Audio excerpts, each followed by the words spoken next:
Hey guys, welcome back to the channel. This is a story about what if Naruto has two-type power in one piece. Before I start, please support for more amazing content and do consider subscribing to my channel and share this video with your friends. This is written by MiraculousMage and link in description and support writer. Let's start the video. Chapter 1. Taking a bite out of history. In Konohagakure, it was a pretty normal day. The Sandaime Hokage, Sarutobi Hiruzen, was even busier than usual, however. Not only was he tackling a ninja's greatest enemy paperwork, he was also babysitting a 4-year-old Uzumaki Naruto. Currently, Naruto was playing with a little fox plushie. Although Sarutobi was glad that Naruto was enjoying the stuffed toy, he knew that the little ball of energy with the image of a fox brought some rather distasteful memories to the forefront of the wizened old shinobi's thoughts. Minato wasn't there any other way. This village is not the same without you. His thoughts were interrupted by a knock on the door. Now who could that be? Enter. The door opened and a familiar white-haired figure stepped into the room.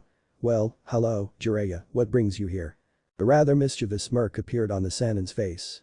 Well, first he reached behind his back and took out a small orange book. I came to give my biggest fan a free copy of my latest book. Jiraiya tossed it and Sarutobi quickly caught it and placed it in his desk drawer, a blush on his face. And? Jiraiya's smirk was replaced by a very grim look that was all business. He pulled out a very strange orange and white fruit covered in spikes and swirl markings and placed it on the desk. Sarutobi looked at his old student quizzically, his expression alone asking Jiraiya to explain. From what I could gather, this is apparently a devil fruit. Supposedly, if one were to eat it, they would gain an ability akin to a Kekkei Genkai, but in exchange, that person would be cursed by the sea. Hiruzen raised an eyebrow. That is, a person who has eaten of the cursed fruit loses all ability to move when submerged in water and they lose the capability to float. The elder of the two nodded. But why a curse like that? Well, these are supposed to be the fruits of the sea devil. Not only that, but the only place that they can be found is deep in the Grand Line, a chain of islands along the equator. All it would take to kill the owner of the devil fruit's powers would be to push them off a boat or something. And since the majority of these cursed warriors live life as a sailor of some kind, their lives are in almost constant danger. Hiruzen nodded again. I see. And since our nations are separate from the world government, they don't know anything about ninjutsu or jinjutsu. I had a somewhat tough time with one of them and he obviously wasn't a trained warrior. He solely relied on his abilities to get him by. Now, if I had a tough time with a non-ninja, imagine the possibilities of what a ninja could do. Cause that's exactly what Orochimaru's thinking. Hiruzen's eyes widened. Orochimaru, does he have one of these devil fruits? Jiraiya nodded. I don't think he has plans for using it on himself, though. My guess, he's gonna try and somehow replicate the fruit's powers while removing the curse. I see. What kinds of powers do these fruits give, anyways? Well, there are 3 general classes of devil fruits. The first class is called Paramecia. Paramecia fruits physically alter your body structure, allowing you to do things that even ninja can't do, such as separate your body parts like a nin puppet or turn your very limbs into blades. Then, there are Logia class fruits, which give a person command over a certain element, as well as the ability to convert their body into that element, like fire or ice. The last class, the type that I believe this fruit belongs to, is the Zone class. Zone class fruits give the users the ability to transform into one of 3 different forms: their original form, a full-on animal form, and a hybrid of the two. The animal varies with the fruit eaten. Alright, what fruit is this? I had it checked out, and this is apparently a fruit called the Inu no Mi. Model KITSUNE'1. I like to call it the Kitsu no Mi for short. Oh, yeah, all of the fruits follow this weird naming system. How these people can even tell what powers you get from a fruit, I will never know, but anyways, this one should give the consumer fox-related powers. Naruto's eyes widened. Unbeknownst to the 2 elderly shinobi, Naruto had been listening to every word. Sure, he didn't know what in the world most of those words even meant, but he was still listening. He got the gist of it. That fruit on the desk would give him fox powers if he ate it, but it'd be a real bad idea to go near water afterwards. Heh, if I eat that fruit, they won't be able to make me take a bath anymore. And I get cool fox powers. I think I just got my modi reason to eat healthy. Stealthily climbing onto the desk, Naruto dashed for the fruit and grabbed it. Jiraiya tried to grab the fruit, but when he picked it up, Naruto was hanging off of it. Jiraiya tried to pull Naruto off of the fruit, but before he was successful, Naruto took a chunk off of the fruit and swallowed. The Sandaime and the Sanin stood there, horrified at what had happened. After a moment, Jiraiya regained composure. So, kid, I guess you were listening to us, huh? My name's Naruto. Don't you forget it. Jiraiya thought it was rather cute that he was trying to be threatening. Alright, Naruto, why don't you try testing out your new powers? Naruto, of course, was more than eager to do so. Squinting his eyes in concentration, Naruto felt really weird for a sec and then realized he was on all fours. Opening his eyes, he saw that he now had paws and that everything looked even bigger than before. I was expecting him to turn into a bit more of a normal fox. Naruto quickly looked around and ran up to the window, hoping to see his reflection in it. What he saw horrified him. He had turned into some tiny fox with humongous ears. Not to mention clothes and very uncomfortable sandals. WH, what kind of fox is that? Naruto put a paw to his mouth. He had just talked. Normal foxes didn't talk. Heck, normal foxes didn't have big ears, either. The wizened Hokage sighed. A fennec. I guess Kyuubi must have influenced the choice of species though he couldn't change the size. That's a fennec fox, Naruto. Not the biggest fox around, but when it comes to being a ninja, bigger is not always better. Naruto turned around. Wait, a ninja? Hiruzen nodded. Well, it would be a waste to have someone of your uniqueness to live their life as a villager. Besides, I doubt you'd be happy as a normal boy, anyways. Naruto nodded. Yeah, the normal kids are all mean and stuff. Who would want to be like that? Hiruzen sighed at the thought. Naruto's life was pretty much miserable, even at this age. Few people choose to be like that. Naruto looked up at the Hokage, the eagerness apparent even in his very small eyes. So, when do we get started? I want to be the best ninja ever. All flying around and blowing stuff up and… Jiraiya laughed. I think you have us confused with someone else, too. A ninja is silent, a ninja is swift, and most of all a ninja is deadly. Oh. I can totally do deadly. Watch. Naruto's fur bristled as he growled at Jiraiya. Sure, kid, sure, I'm paralyzed with fear. You're going to have to do better than that, Naruto. Naruto closed his eyes in concentration. They said that he had 3 forms, right? After a moment, Sarutobi and Jiraiya were shocked when Naruto started growing and growing until he was taller than Jiraiya, at around 7 feet tall. He was rather lean, with sandy-colored fur and a fox head that had regular-sized ears. Somehow, Naruto's clothes had changed size as well, although his shoes were now ruined due to the shape of his feet. A bushy tail came out of his pants, swaying back and forth behind him. Do I scare you now? Jiraiya sighed. You almost had me there, kid. And then you ruined it with that voice of yours 3. Naruto growled, which still didn't sound scary, and Jiraiya laughed. I don't care how powerful you are, that will never be scary. Hiruzen chuckled at the exchange. I guess he affected the size, after all. Well, then, we best get you started with training, then, Naruto. Some kids already have a head start on you when it comes to being a ninja. Naruto's jaw dropped in shock. What? But who's gonna train me? I don't have parents or anything. The Sandame's eyes darkened for a moment and then they returned back to their normal brilliance. Jiraiya, how long has it been since you've had an apprentice? Jiraiya put his hand up to his chin and pondered the question. Well, not since Mina. Oh no. I am not taking him as my apprentice. I don't care what you say. The ladies might get the wrong idea. Hiruzen sighed. Well, then, I guess I'll train you then, Naruto. But, you don't look like a ninja or anything. Kid, he's the Hokage. That means he's the strongest ninja in the entire village. Really? Cool. Hey, wait, don't you have paperwork and stuff? A chuckle escaped from the old man's lips. Don't worry, Naruto, I still have plenty of free time in my schedule, even though it might not look that way. Alright. When do we start? As soon as you want to, Naruto. Just not today. I'm particularly busy today. Naruto pouted and returned to his normal form. Why don't you go wait outside, Naruto? There's some more stuff I want to talk to Jiraiya about. Naruto continued pouting, but as he left the room, there was a smirk clearly written on his face. After he closed the door, Jiraiya started to say something, but then there was a loud shriek of Kitsune. From downstairs. Cursing loudly, Jiraiya almost ripped the door off of its hinges and ran down the hall. Hiruzen chuckled. The future is going to be very interesting. Chapter 2. Wide Eyes and Training Days. Over the next few days, Naruto trained with Hiruzen, i.e., he started to read scrolls. But not just any scrolls. Oh, no, these were the legendary how to read A, B, E, C, E, D, A, R, I, A, N1 scrolls that had been sealed away a long time ago due to driving people who tried to use them insane. But Naruto, little child that he was, rather enjoyed them. He just wished that they weren't scrolls. Maybe a TV show would be better. He scratched that thought. They'd probably choose a little girl or something as the voice. On that line of thought, he also wondered if Sarutobi had a TV somewhere in the tower, as they didn't even have one at the orphanage. Heck, even if they had one, they wouldn't let him watch it. Right now, Naruto wasn't inside reading scrolls. He was training on how to use his monster form best. He decided that using his full-on fox form was forbidden. He hated that form. Besides, he rather enjoyed this monster form. He felt more mature, not to mention that he was probably now the tallest person in the village. His eyes darkened at the thought of the village. Why do they hate me, anyways? What did I ever do to deserve it? They keep calling me demon and monster. Actually, I guess that's true now. Can they see into the future or something? Scary. He decided it was probably best to not show anybody his powers. After all, that woman had almost fainted at the sight of his puny little fox form. Who knows how'd they react to a giant monster fox thing? They'd probably try to kill him. After all, they had tried to kill him before, hadn't they? Naruto turned around when he heard someone behind him, relieved that it was just the Hokage. What are you doing here? Don't you have paperwork or something? Here's inside. Naruto, I told you, I have a lot more time than you think I do. Besides, I wanted to oversee your training.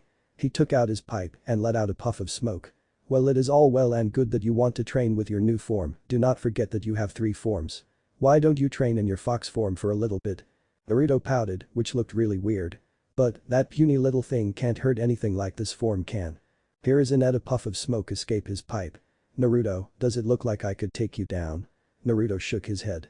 In an instant, Naruto was on the ground, the wind knocked out of him, with the old man standing on top of him. And yet, I'm the strongest ninja in the village. Fine. Hiruzen got off of him, and Naruto quickly changed into his tiny little fox form. Now what do I do? Why don't you try running around? Naruto nodded and did exactly that. He was surprised. He was going a lot faster than he thought he could go. Heck, he was going a lot faster than he'd ever gone before. Wow, I'm going really fast, SENSEI too. Hiruzen chuckled at Naruto's childishness. It's been a long time since anyone called me that. Naruto stopped running around and transformed back to his human form. You mean you've taught other ninja, too? Hiruzen nodded. What were they like? Well, you've already met Jiraiya. Him? He's nothing but a big pervert. Where did you hear about that? Well, I found him near the hot springs yesterday. I snuck up on him and scared him half to death. Before he could yell at me, all of the women in the hot springs started yelling pervert. And threw stuff at him. Sarutobi smirked at the thought of his old student running from a mob of angry women. Remember, Naruto, it is a very bad thing to be a pervert. Next time you see Jiraiya at the hot springs, do it again, alright? Naruto nodded, grinning ear to ear. Who else did you teach? Well, there was also Tsunade. She is renowned for her legendary beauty and strength. Naruto snorted in contempt. How strong could she have been? She's a girl. Hiruzen smiled at Naruto's naivety. Well, you see that boulder over there? Naruto nodded. Well, she could crush it with one finger. Naruto paled. He didn't know anyone could be that strong. Did you teach anyone else, sensei? Hiruzen's smile turned into a slight frown. There was one more. His name is Orochimaru. Naruto shivered. No offense, but that name even sounds evil. Hiruzen looked up at the clouds. None taken, Naruto. You see, at first, Orochimaru was the pinnacle of what it meant to be a ninja. I even considered him to be the yondaime. Naruto was puzzled. Then why didn't you make him the yondaime? The sandaime sighed as he looked back towards Naruto. As he grew, so did his thirst for knowledge. At first, it was a good thing, but then he started delving into kenjutsu techniques that no ninja should know. Naruto nodded, listening eagerly. His desire overpowered him and corrupted him. He began experimenting on human beings, using them to test techniques that he couldn't risk actually using himself. After I declared that someone else would be yondaime, he was exposed for the murderer that he was and fled Konoha, swearing his revenge on this village and me as well. Naruto looked down for a moment and then looked back up. So, who was your sensei? Hiruzen smiled. Naruto was certainly interested in the past. Actually, I had 2 senseis, the Shodaime and the Nidaime Hokages.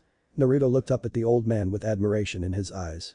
Hey, sensei, do you think I could be Hokage someday? The old Hokage stroked his small beard and thought. I don't know, Naruto, not only does it require you to be extremely strong and wise, you must also make a big commitment to protect everyone in this entire village, even the ones you don't like and the ones who don't like you. Naruto nodded. I'll do anything. If I'm Hokage, the villagers will look up to me. If I protect them, they won't treat me like I'm the bad guy anymore. Naruto. Huh? No matter what the villagers say, you're Uzumaki Naruto, a loyal member of this village. Remember that. Okay. After Naruto was done training, which wasn't until deep into the night, he decided it was best to try and head back to the orphanage, despite the fact that he was no doubt locked out for the night. Turning a corner, somebody ran into him. Looking up, it was some ninja wearing a veil over most of his face. Phew, just a kid. Of course, Naruto did not like being called just a kid. Hey, my name's Uzumaki Naruto. Remember it? Yeah, brushing off the annoying brat, the ninja moved onwards. Watching him leave, Naruto saw something on his back, a bound and gagged blue-haired girl, her wide eyes full of fear and pleading him for help. "Hey, you, stop right there." Now, of course, being a shinobi, the guy didn't stop. Naruto quickly switched into his fox form and ran after him, using his hybrid form to jump up to the rooftops. Switching back to his fox form, he chased after the man, and once he was close enough, jumped onto his back and started chewing at the girl's restraints. The little girl, being wise for her rather young age, did not make a sound. The man smirked under his veil when the girl became still. "About time you stopped struggling."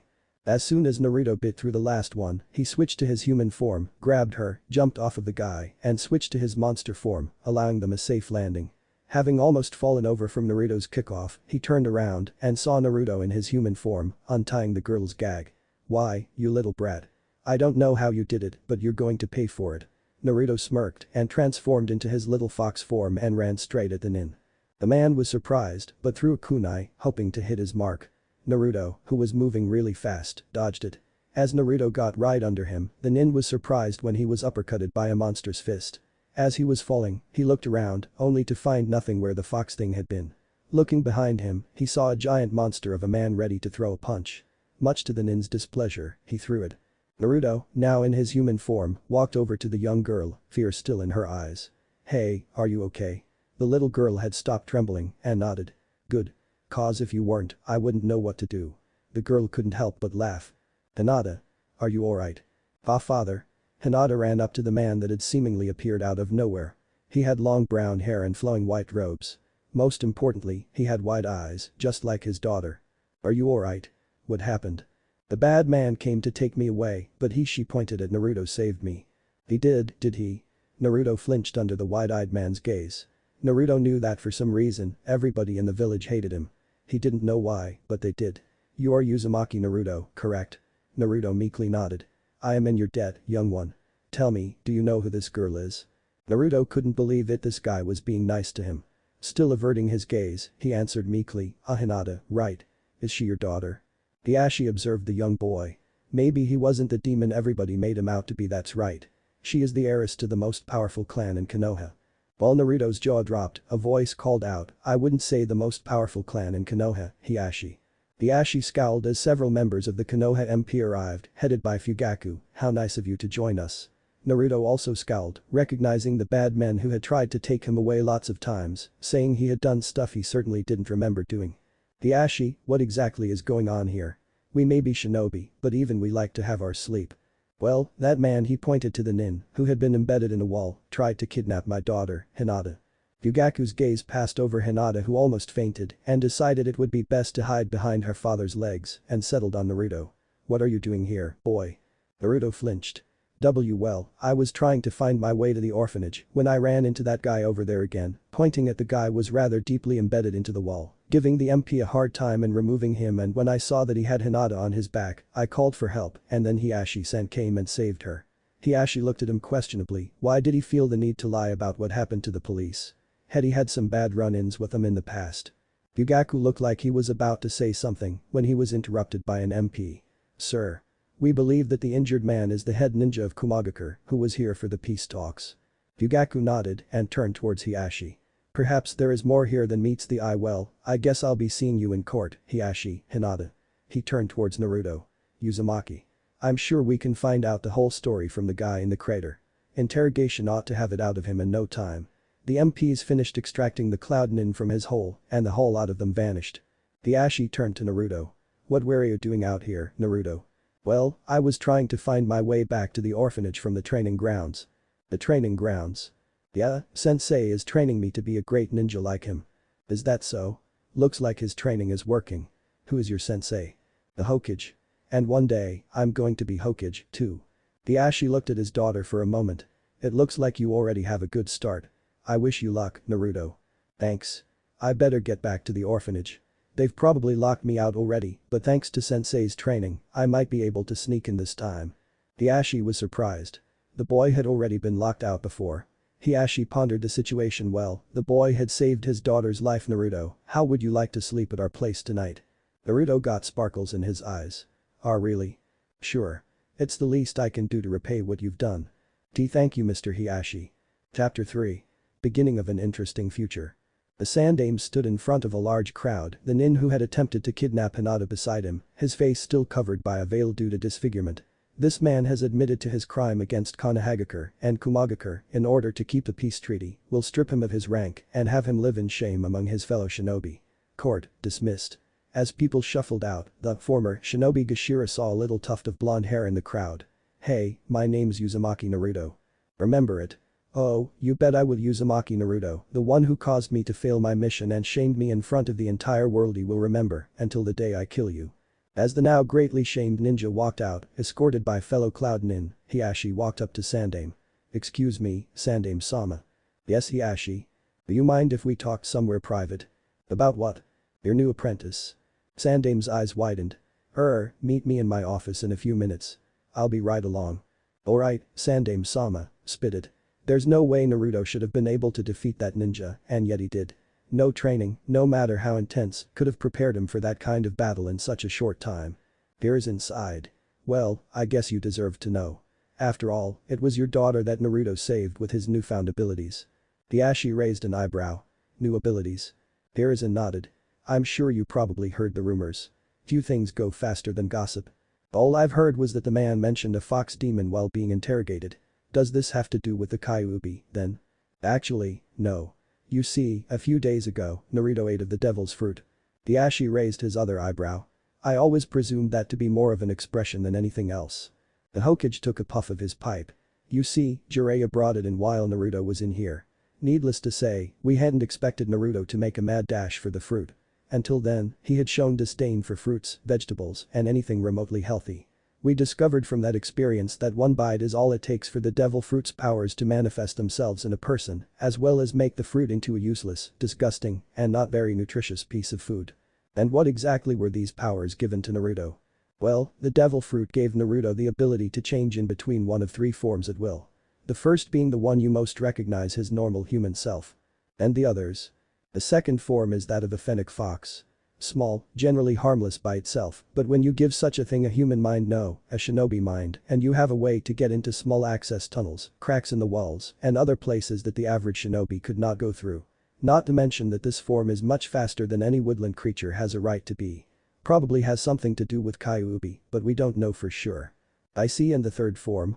"I presume it has to be something powerful for that man to attribute his defeat to a demon fox.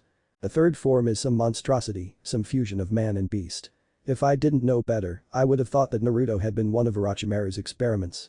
Standing straight, he is certainly taller than most of the shinobi in the village, standing at nearly 210 centimeters tall. The form is rather lean, but the muscles are hidden beneath the fur, befitting a shinobi. The legs especially seem a little thin as compared to a human's legs, but I have found that those legs are definitely power-packed, even if the power is compacted a little." "And then just how was he able to defeat the shinobi, then?" "Well, like I said, he can switch from form to form at will. It only takes an instant to switch between them. Naruto told me that he used his fox form to dash up to the man and then quickly switched to his monster form to attack him." Hiashi nodded. "Most ninja would be caught off guard by that tactic, but as he grows older, Naruto will need to adjust his tactics, especially if his opponent knows how he fights." Hiruzen nodded. "You can see why I've taken him to be my apprentice.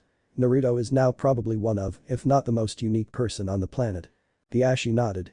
"That is probably very true. Do you know of anyone else who has these powers?" The Sandame let out another puff of smoke. "Well, the devil fruits don't exist anywhere else other than the equator, the grand line outside of these nations connected on our landmass. Shinobi do not exist, but warriors who have eaten of the fruit are not uncommon. Naruto is, or rather, will become a fusion of the two greatest kinds of warriors on our planet. He is certainly blessed with the devil's luck." "And what makes you use that expression?" "Besides a sad attempt at humor. Naruto may grow to be a powerful shinobi later on in life, but right now, he is hated by almost every person in this village. Not only that, but thanks to the devil fruit's curse, he can't be submerged in water." "Really?" Hiruzen inwardly cursed himself for that one. He wasn't really supposed to tell anyone about that. Yes, it is his curse. Well, besides bearing the Kyuubi, anyways. Being submerged in water will paralyze him, or, so I'm told. We haven't tested that theory yet." "That's understandable. I presume that you're going to teach him the water walking exercise. If he can learn it. It'll be a while before that, though. I'll just teach him what they teach the kids at the academy for a while. I don't know whether or not I should let him attend. Even if the other kids don't know about the Kyuubi, they sense their parents' hatred for him and mimic it. I've seen Naruto and Hinata together, though. They may have only known each other since last night, but they are already good friends. I believe that Hinata is the first person even close to his age to be nice to him. Yes, Hinata is acting a lot less shy than usual. Their friendship will probably last a long time and will most likely be beneficial to the both of them. The Hokage let a small smile escape his lips. We'll just have to wait and see what the future holds, now won't we? Naruto and Hinata were in the main hall of the Hokage Tower. Naruto, waiting for their meeting to be over so he could resume his training. Hinata simply waiting for her father, coloring with crayons and generally having a good time. Farther down the hall, two black eyes watched the two friends laughing and having fun. A shadow came over the eyes. Why don't you go and play with them, Sasuke? Sasuke looked up. It's alright, big brother, they look like they're having enough fun without me. Besides, I like playing with you. Well, little one, my team just got here, so I have to go report to the Hokage now. Much to Sasuke's dismay, the 9-year-old Itachi got up and grabbed his hand and almost dragged him over to the other two children. Naruto and Hinata looked up to see Itachi standing over them. Excuse me, but would you mind letting my little brother play with you? He doesn't really have any friends and I have to go talk to the Hokage now. Sasuke peeked out from behind Itachi's legs. Big brother. I do too have friends. They're just not here right now, that's all. While Itachi chuckled, Naruto gave a slight scowl when he saw the Uchiha crest on their clothes. Hinata, however, was more than willing to give the boy a chance. Naruto, seeing that Hinata was willing, also decided to give Sasuke a chance. Hey, Itachi, you coming? Itachi turned around to see his squadmates, another Uchiha among them waiting for him. Hi, I'll be right there. Sasuke, you be a good boy now, okay? Sasuke merely scowled as Itachi and his team went on upstairs. As they went up, they passed Hiashi, who had just finished speaking with the Sandaime. Hiashi saw Naruto and Sasuke playing with Hinata and, unlike his old self would have done, smiled. The Sandaime's words echoed in his mind. We'll just have to wait and see what the future holds, now won't we? Hiashi's smile grew a bit more. And what an interesting future it will be. Chapter 4. Team 7 is formed. Iruka looked at his clipboard. He only had 26 students. One of the teams didn't quite have 3 members. Iruka sighed. The Sandaime said he would take care of it, but Iruka didn't see who he could place on a team with Uchiha Sasuke and Hyuga Hinata and consider the team balanced. Mizuki scowled in his seat. His plan didn't quite work out. Not a single student had failed in their attempts to pass. It looked like he would have to do the job himself. As he got to work on his plan, he was only lightly listening to Iruka give out the team listings. Team 7 will consist of Uchiha Sasuke and Hyuga Hinata. Since there are only 26 students in this class, you'll have someone transferred into your squad. All fangirls in the immediate vicinity were immediately jealous. It was a well-known fact that Hinata was as close to being a friend to Sasuke as anyone could really get. They had been pretty close before the massacre, but he grew distant from everyone afterwards, including his best friends. Team 8 will consist of Inuzuka Kiba, Aburame Shino, and Haruno Sakura. Sakura stood up and pointed to Kiba. Why do I have to be on the same team as this mangy mud instead of with Sasuke? Iruka coughed, while Kiba growled in indignancy. 1. You shouldn't talk about your teammates like that. 2. You may have book smarts, but that doesn't do you much good in the real world. Kiba and Shino can show you how to survive out there. Plus, Sandaime himself suggested that we put Sasuke and Hinata together. You don't feel like disobeying his orders, do you? Ashamed, Sakura sat down, while Kiba sniggered. And no, sensei. Ino chuckled. I feel bad for you, forehead girl. I'd feel terrible if I got stuck with someone like Kiba. Sakura growled. Watch it, piggy. Iruka coughed to regain everyone's attention. Team 9 is still in circulation. Team 10 will consist of Shikamaru Nara, Akamichi Chouji, and Yamanaka Ino. Ino was crushed. Before she could complain, Iruka continued speaking, you are all to meet up with your senseis in here after lunch. Why don't you use the time until then to get to know your new teammates better? Everyone filed out of the classroom after that. Hinata walked with Sasuke. I wonder who will be put on our team. Sasuke snorted. I'll give you 3 guesses as to who the Sandaime would force onto our team. Hinata gasped. But he wasn't trained at the academy and we haven't seen him in quite a while. The voice came from behind them. Since when have I let anything stop me from getting what I wanted? They both turned and were not too surprised to see Naruto standing there. He had changed quite a bit since they had last seen him.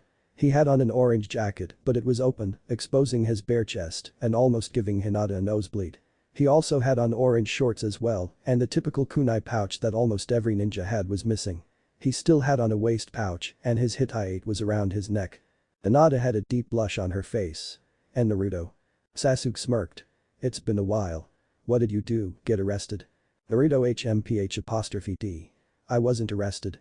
Not even the Anbu can catch me. Hinata let out a sigh of relief. Where were you, Naruto? Naruto gave that smile that would make girls melt if they didn't hate him so much it almost made Hinata faint. I was getting some training done. I spend most of my time learning politics and stuff, so I really needed some time to work on my ninja skills. He lifted up a picnic basket that had mysteriously gone unnoticed until now. What do you guys say to some lunch? My treat.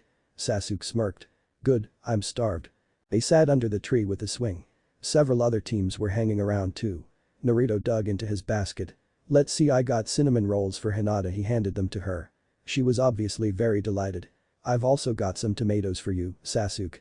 He HMPH''D and took one, biting into it and very much relishing how much tomato juice looked like Itachi's blood. 1. From afar, Team 8 or more specifically, Sakura and Kiba watched Team 7 from a nearby lunch table.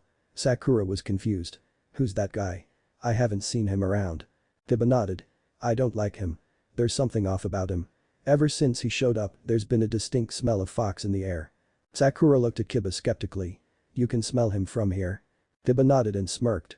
Special Inuzuka clan technique. We can amplify our senses. Sakura looked back at Naruto and then at Sasuke. She blinked and then blinked again. Was Sasuke smiling? It was official, there was something odd about the new guy. Nobody had been able to make Sasuke smile, not even Hinata. Meanwhile, Kiba was making a slightly different observation. Ever since that fox boy had shown up, Hinata had been blushing almost non-stop. He could only deduce that she liked him a lot. He growled. Hinata should be on his team, not some fox boys. Everyone knew foxes were infamous for their deceiving nature. He would not let his friend be harmed by his lies. 2. After lunch, everyone filed back into the classroom. The entire class was abuzz, wondering who this new kid was. He sat right between Hinata and Sasuke, taking the seat before any of Sasuke's fangirls had gotten to it. After a minute, Jonin began entering the room. A woman by the name of Yuhi Kurenai had taken Team 8, something that very much relieved Sakura of her worries about this team. Team 10 was picked up by a man named Tsurutobi Asuma. He waved to Naruto as he left, leaving behind several confused genin. Eventually, after everyone had finally left, the members of Team 7 became very bored. Their sensei had not yet arrived and it was starting to irritate Sasuke and Naruto. Sasuke snorted. Where's the person who was assigned to us? Naruto sighed. If we got the sensei I think we got, then it's going to be a while before he shows up. Naruto got up and walked over to the chalkboard. Hinata lifted up her head, she had been napping. What are you doing, Naruto? Naruto lifted up an eraser. Well, what do you think I'm doing? Sasuke rolled his eyes. It looks like you're about to pull the old eraser in the door trick. Naruto gave his fox grin. Ah, but that's not the only thing I'm going to do. Hey, you wouldn't mind letting me borrow some kunai, would ya? As Kakashi walked down the hall towards the classroom that contained the genin wanabes, he started thinking about what these kids might be like. The Uchiha is probably pretty stuck up and focused on vengeance. The Hyuga will probably just as stuck up as the Uchiha. And Uzumaki, I have the distinct feeling I've heard his name before. As he approached the door, he saw an eraser in the door. He sighed. Must be Uzumaki's handiwork, I'll just play along for now. As he opened the door and put his head in, he let the eraser harmlessly bounce off of his head. However, as it fell, he noticed that there was a string attached to it that couldn't have been viewed from the hallway, a string that led to Kakashi. Didn't have any more time to think as he got out of the doorway and several kunai passed through the space that he had previously been occupying. Leaving a Kakashi-shaped outline of kunai on the far hallway wall. Peeking back into the classroom, he saw that the dark-haired boy was smirking, the girl was sighing in relief, presumably from Kakashi not getting impaled, and the blonde boy was rolling on the floor, laughing his head off. Now I remember Uzumaki Naruto, Konohagakure's #1 prankster, as well as the vessel for the Kyuubi. Kakashi walked into the room and stood up straight, putting his hand on his chin. Let's see my first impression of you guys. You've got style, but it takes more than just style to get you through as a shinobi. Meet me on the roof in 5 minutes. Ciao. Kakashi then burst into a cloud of smoke, leaving a chuckling Naruto, a smirking Sasuke, and a slightly red Hinata. Naruto managed to get up. Hey guys, did you see his face when he saw the kunai? Hilarious. Hinata spoke up. But Naruto, he could have been seriously hurt. Sasuke shook his head. But he wasn't. I'm assuming you know this guy, Naruto, as the kunai trap was a perfect outline of him. Naruto chuckled some more. Yeah, I know him.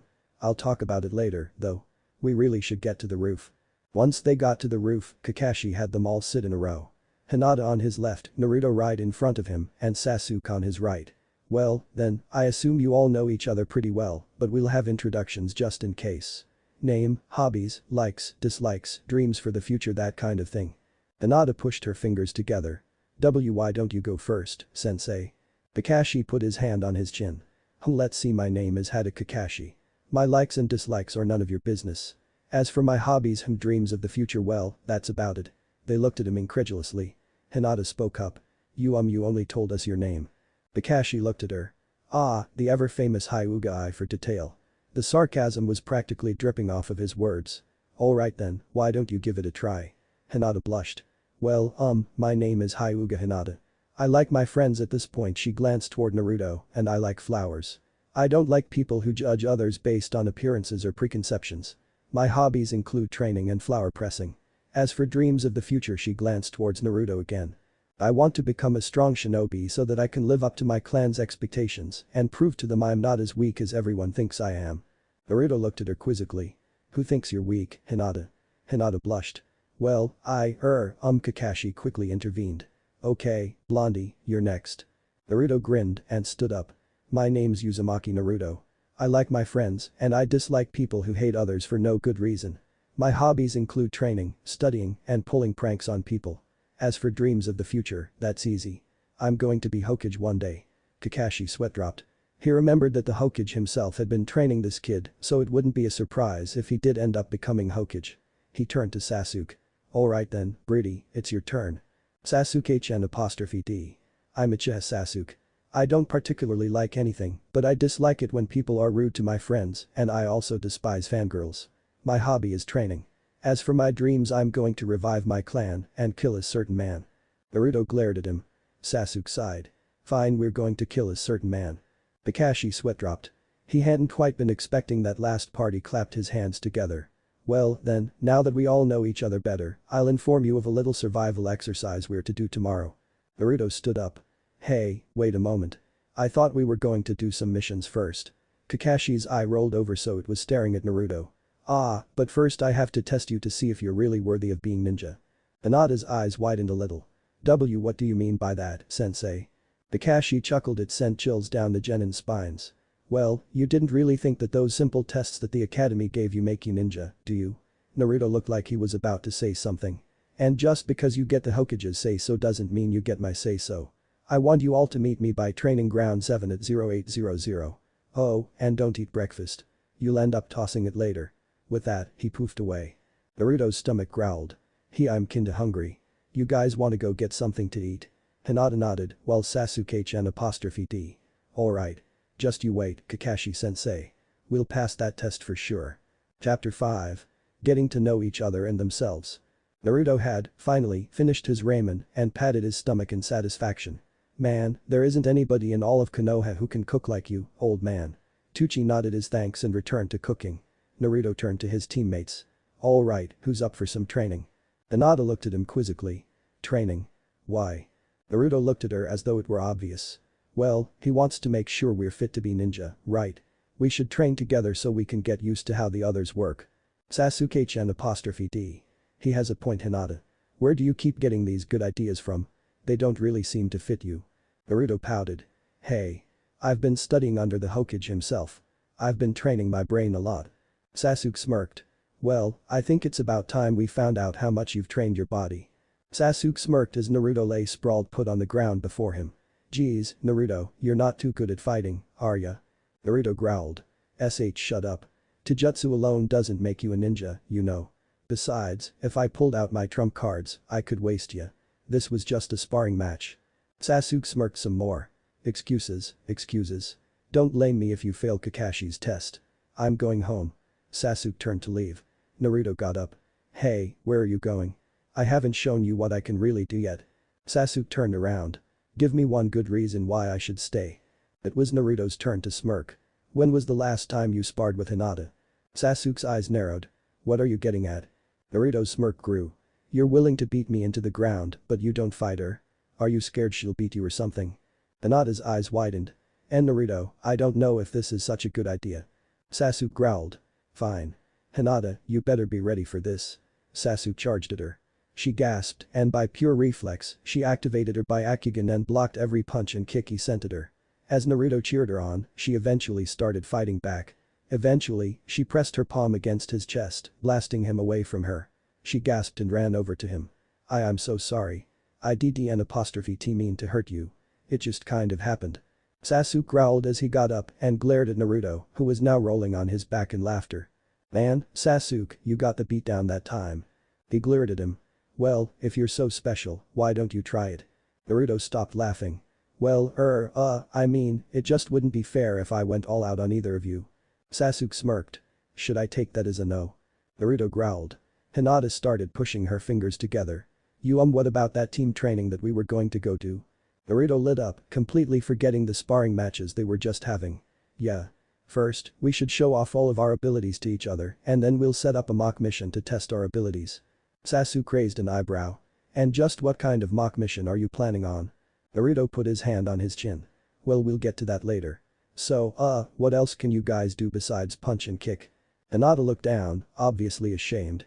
Nothing, really. Sasuke smirked.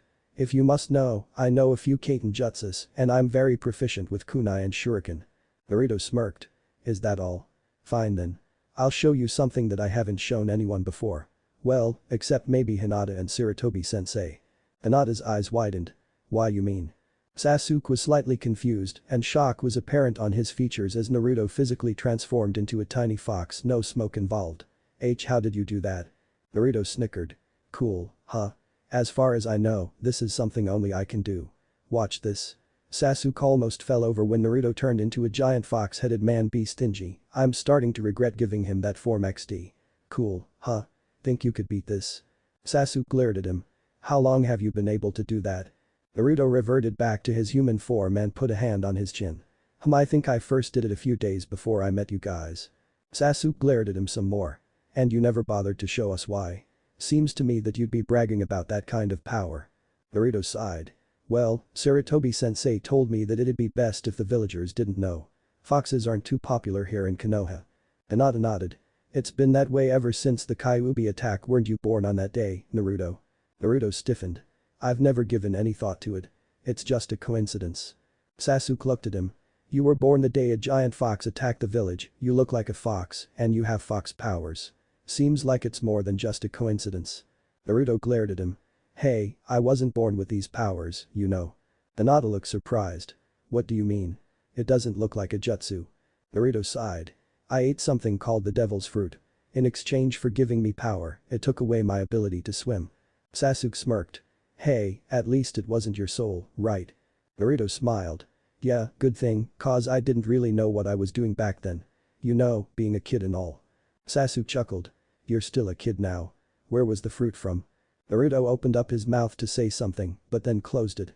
He closed his eyes in though, and then opened up both his eyes and his mouth to say something, but nothing came out. Sasuke sighed. You don't know, do you? Naruto shook his head. Hinata spoke up again. How did you get one? Naruto lit up at the chance to talk again. Well, some guy brought it in for Sarutobi-sensei to look at. I think his name was Jiraiya.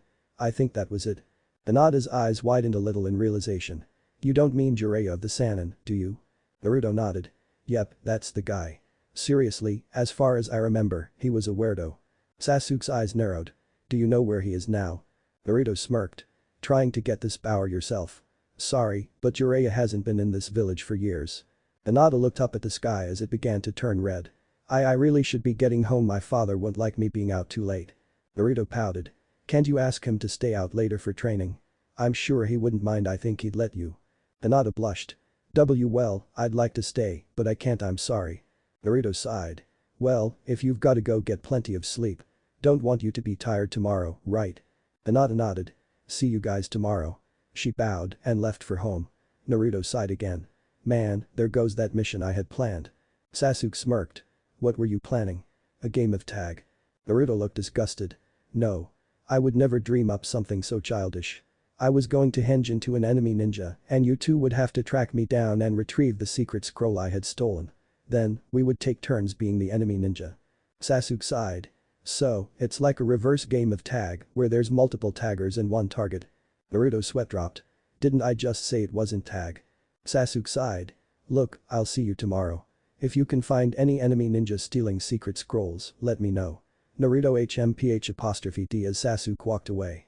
Naruto sighed and decided that he'd have to train by himself. A few hours later, Naruto was getting bored. Training by himself was part of his routine and therefore he didn't have much interest in it. However, as he stood there, he realized that there was something amiss. He heard a familiar sound coming from behind him. Turning around, he saw it was a giant shuriken. He managed to duck and it embedded itself in one of the 3 posts behind him. Naruto growled. "Who's there?" A figure jumped down from the trees. Well, Uzumaki, I must admit, I wasn't actually expecting you to dodge that." Naruto growled some more. "You're that sensei from the academy Mizuki, right?" Mizuki chuckled. "I'm honored that a kitsune would bother to remember my name." Naruto stiffened. "Why does everybody keep calling me that?" Mizuki chuckled. "You mean you really don't know? You don't know the reason why everybody hates you?" Naruto stood up straight. "Not everybody, Sarutobi-sensei, that old fool only takes care of you because it is his sworn duty as Hokage to protect all of the citizens of Konoha. Even if it means raising a demon." Naruto's eyes widened. "A demon? What are you talking about? Does he know about the devil's fruit? Does everybody know?" Mizuki chuckled some more. "You really are stupid, aren't you? Haven't you ever noticed when your birthday was?" Naruto glared at him. "Are you trying to tell me that the whole village hates me just because I was born the day the Kyuubi attacked?" Mizuki's smirk wouldn't go away. "Oh, I assure you, it's a lot more than that. There's a reason why the Sandaime went so far as to make a law forbidding people from telling you." Naruto froze. "A law? When he made that law soon after you were born?" Naruto gritted his teeth. "That removes the whole devil's fruit theory. Then again, I remember people hating me even before I ate that thing. Alright then, spill. I can take anything you throw at me. I'm the Hokage's apprentice, after all. I'm going to be Hokage someday, so I can't let something about my past stop me." Mizuki chuckled, again. Naruto wished he would stop. "You see, the Yondaime did not kill Kyuubi that day. Such a being cannot be killed. So, he did something else, he sealed it. Now, if you're so smart, try to think where he would seal such a creature, eh?" Naruto took a second to put 2 and 2 together.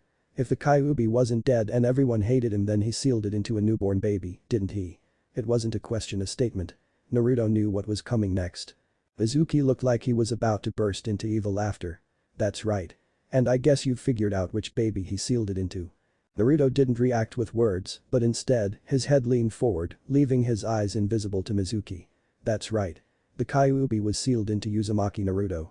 As a last-ditch effort, it tried to take over the boy's mind, but in the end, it lost its memories in order to control him." Naruto looked up at him, confusion on his face. Wait, you're telling me that I'm the Kyuubi?" Mizuki nodded, his smirk never leaving his face. "That's right. You're the one who killed all of the villagers and shinobi that your precious Sarutobi-sensei was sworn to protect." Naruto sunk to his knees, staring at the ground, tears now coming from his eyes. I killed them. Me?" Mizuki's smirk grew as wide as it possibly while still being able to be called a smirk. "That's right. You killed them. That's why everybody hates you. Even the Sandaime hates you. And even though they don't show it, even your teammates despise you. I think it's time I did this whole village a favor by killing you. Maybe they'll even forget about that scroll I stole." Naruto's eyes widened and as Mizuki charged at him, his giant shuriken spinning rapidly, Naruto felt something rise up within him. It was rage. Yes, rage at how Mizuki had just openly admitted to betraying his village, as if it were nothing. Naruto took hold of that rage, and then. Mizuki was surprised when the boy managed to grab his shuriken with his bare hands. He started to panic when the boy wouldn't let go. He could feel Kyuubi's power rising up within the boy. "If I killed all of those people," Mizuki froze in horror as the boy became enveloped in red chakra. Then I guess Naruto threw Mizuki into a tree and Mizuki could have sworn that a bone had been broken. He looked up and he saw the Kyuubi's eyes looking at him. That one more person won't hurt. Mizuki could only watch as the Kyuubi's power extended around the boy, etching a spiral in the ground and creating a veritable tornado of chakra. Mizuki was horrified when the top of the tornado formed into the image of the Kyuubi's head and roared at him. Mizuki, of all people. Had a flashback. The time? A few minutes beforehand, actually. Flashback no jutsu. Mizuki arrived at his destination, a cloaked figure waiting for him. If it weren't for the fact that there was no mask, Mizuki would have mistaken him for the head of the Anbu due to their similar white cloaks. Mizuki took the scroll off of his back. "I assume that this is the scroll you wanted." The figure nodded and took a potion from his cloak. "This is the potion that you wanted. It will give you powers that Orochimaru-sama has been researching for some time now. Don't worry, there shouldn't be any ill side effects. Actually, if you had used the recipe you had been given, it'd be the same as committing suicide. Orochimaru merely wanted to test you to see if power was the only thing you were after.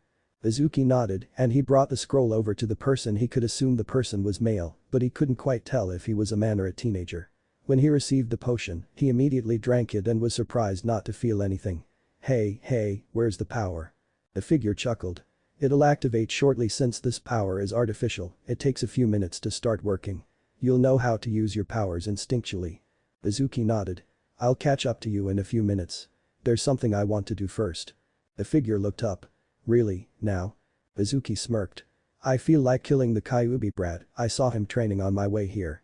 The person nodded. I have no problem with that. That would actually help Orochimaru-sama. Meet me at the other designated place within half an hour, though. Flashback high. Izuki stood up, apprehensive of trying to fight the Kyuubi itself. He had wanted to mess with Naruto's head a little, but now he started thinking he had gone too far. Well, I guess now's as good a time as ever for me to try out that new power. When he tried it, however, he realized that he was now a lot taller than he remembered himself. Looking down, he realized his body was far more muscular than he remembered and he had claws. He looked towards Naruto, who didn't seem fazed at it. Izuki smirked, his fangs showing. Let's dance. Naruto dashed towards the large man-tiger hybrid and attempted to punch him in the chest. Mizuki raised his arms in defense and when the punch landed, he was pushed into the tree, which snapped in half. Mizuki smirked that had barely hurt. Feh. Is this all that there is to the great Kyuubi's power? I guess my new powers are far greater than yours. Naruto growled. You take one punch and you think I'm done for? I guess these new powers of yours have gone to your brain. Naruto disappeared and Mizuki barely had time to duck the kick that Naruto had made for his head. Mizuki clawed at Naruto and smirked when he saw the blood spill from his chest. His slitted eyes widened slightly when Naruto disappeared again in midair. He turned around and blocked the next kick, which again pushed him several feet, leaving 2 small trenches in the ground. Naruto's fanged smirk looked extremely evil. Heh, it looks like I'm the faster. I wonder what would happen if I went all out with this new power of mine. Izuki's face scrunched up in anger. You're nothing but a genin, you haven't even been in a real battle before. I've had to go through so much to achieve my rank. My experience makes me the better. Naruto smirked. Well, I guess I'll get experience by defeating you. Naruto disappeared and reappeared behind Mizuki. His smile completely disappeared when he felt something wrap around his neck and squeeze tightly.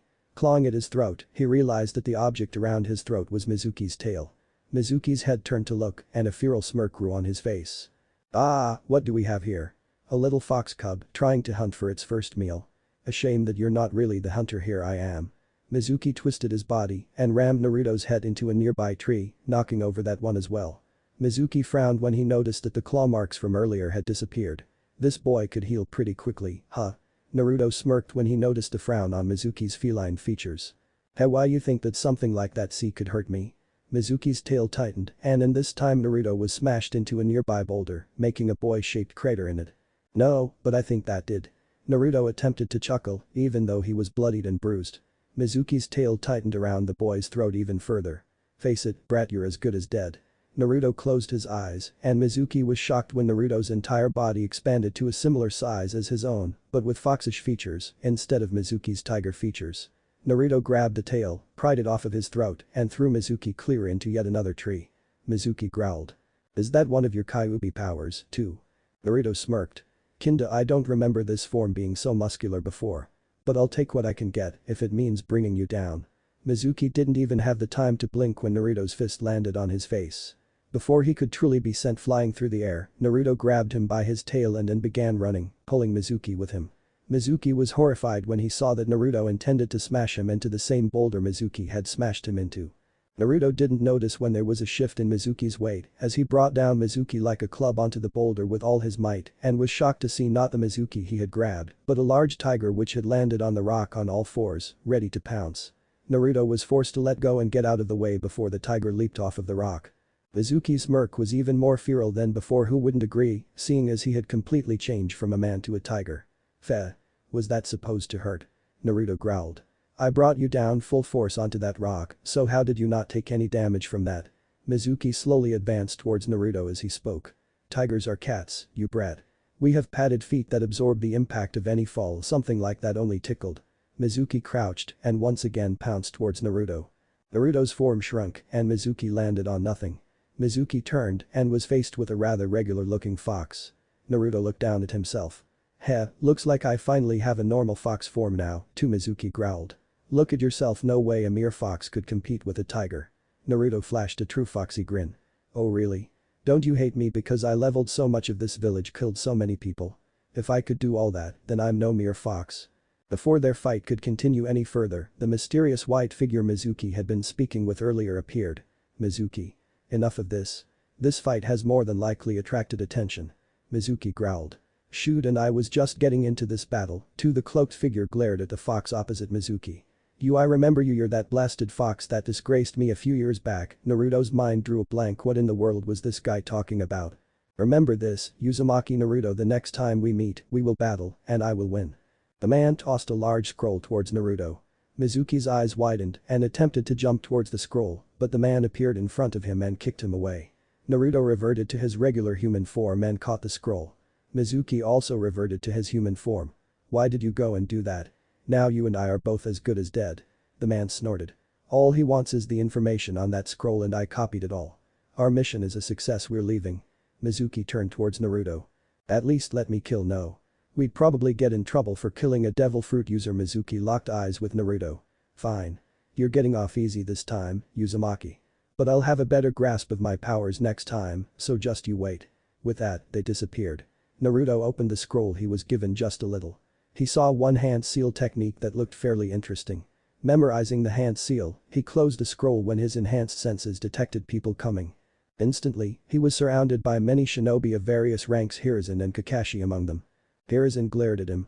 Naruto, hand over that scroll. Now. Naruto gave a faint smile, obviously forced. Huh?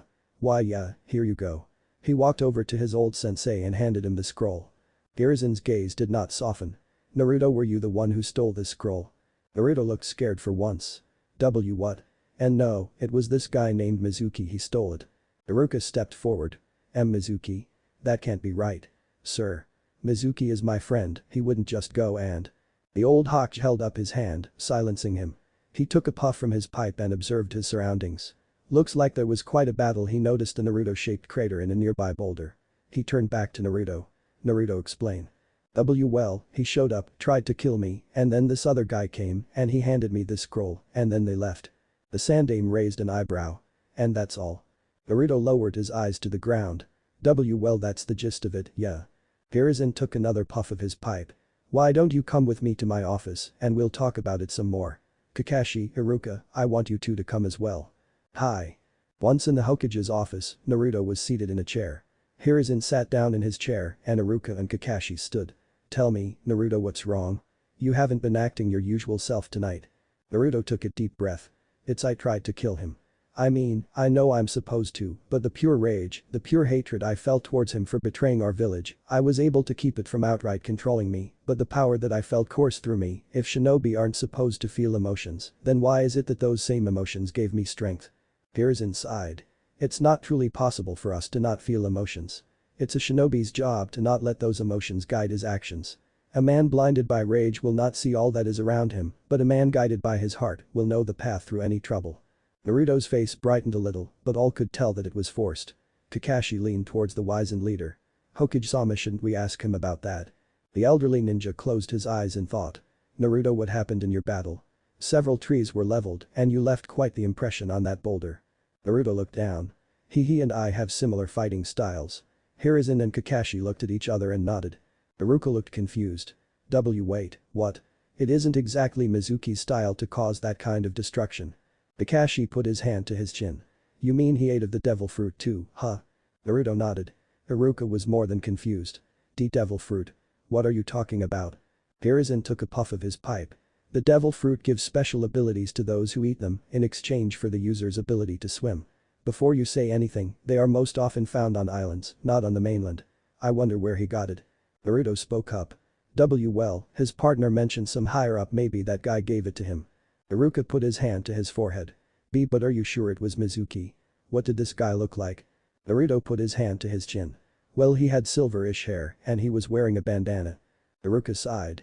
Yeah, that's him. Hiruzen's eyes narrowed. So, his abilities are similar to yours, Naruto? Why yeah. Iruka looked at Naruto. What are you guys talking about? What abilities? Naruto looked at his sensei, who nodded. Naruto took a deep breath and attempted to transform back into his hybrid form. When he looked down at himself, he was disappointed to discover that all of his newfound musculature was gone. Naruto looked horrified. Why, you said that this is the power of some devil's fruit. Are you sure it doesn't come from? Hiruzen silenced him. Yes, we're very sure. Naruto, what forms does he take? A tiger and a man-tiger hybrid, far more muscular than this form. Naruto reverted to his normal self. Sarutobi nodded to him. Thank you, Naruto. I know you don't like to show people you don't know your powers. He turned to Iruka. You tell no one about Naruto's abilities. Understood. Iruka gulped. Hi. He then turned to Kakashi. Any tips you want to give Naruto for his exam tomorrow? He seems to be quite the promising candidate. Kakashi cast his lazy gaze in Naruto's direction. Well, if he's come this far, what did you say you got so mad at again? Huh? I was mad because he betrayed the village. Kakashi nodded. Don't ever forget what that felt like, Naruto. And with that, Kakashi disappeared in a plume of smoke. Hiruzen sighed. Well, I guess this meeting is over. Naruto, I advise you get some sleep. Iruka, I'm sorry about your loss, but until his innocence is proven, Mizuki is now a nuke-nin. Iruka looked saddened. Hi. When Naruto got home, his curiosity got the better of him and, instead of going to bed right off, he wanted to test that new jutsu. He was always obsessed with cool techniques for him, learning this jutsu would be a very good way for him to take his mind off of the day's events. After a short while of practice, he finally got the jutsu right. It was called the Kage Bunshin no Jutsu, and it created a solid clone of himself, as opposed to an illusion. Not only that, but the clone had a copy of his brain, too. It was certainly no mindless drone. He even discovered that, when dismissed, he gained the clone's memories, too, certainly a very useful technique.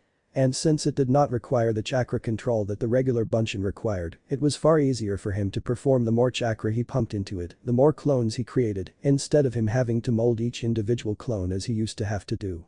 He grinned. This jutsu would be far better for distraction purposes than a regular Bunshin. He wondered why his sensei had neglected to teach him such a jutsu, but decided that some sleep was prudent after all. It was only a few hours until the meeting time. Setting his clock, he went to bed and fell into a fitful sleep, filled with nightmares. When he woke up, Naruto immediately knew that his short sleep was not nearly enough that most people would have required to recover. Naruto, on the other hand, was not most people, even though he had horrible nightmares. Elements of said nightmares including Mizuki and the Kyuubi, as well as a burning Konoha. He felt completely refreshed physically speaking. After he cleaned up, he ate some breakfast. When he was done with that, he leapt out of his window, heading towards the specified testing ground. When he got there, he was not too surprised to see Hinata and Sasuke already there.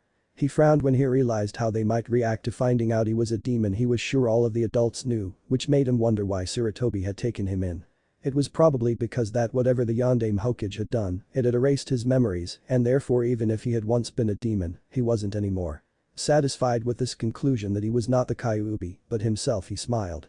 Hinata saw him first, and smiled as well. And Naruto. Sasuke smirked. What took you so long? We've been here a couple of hours already.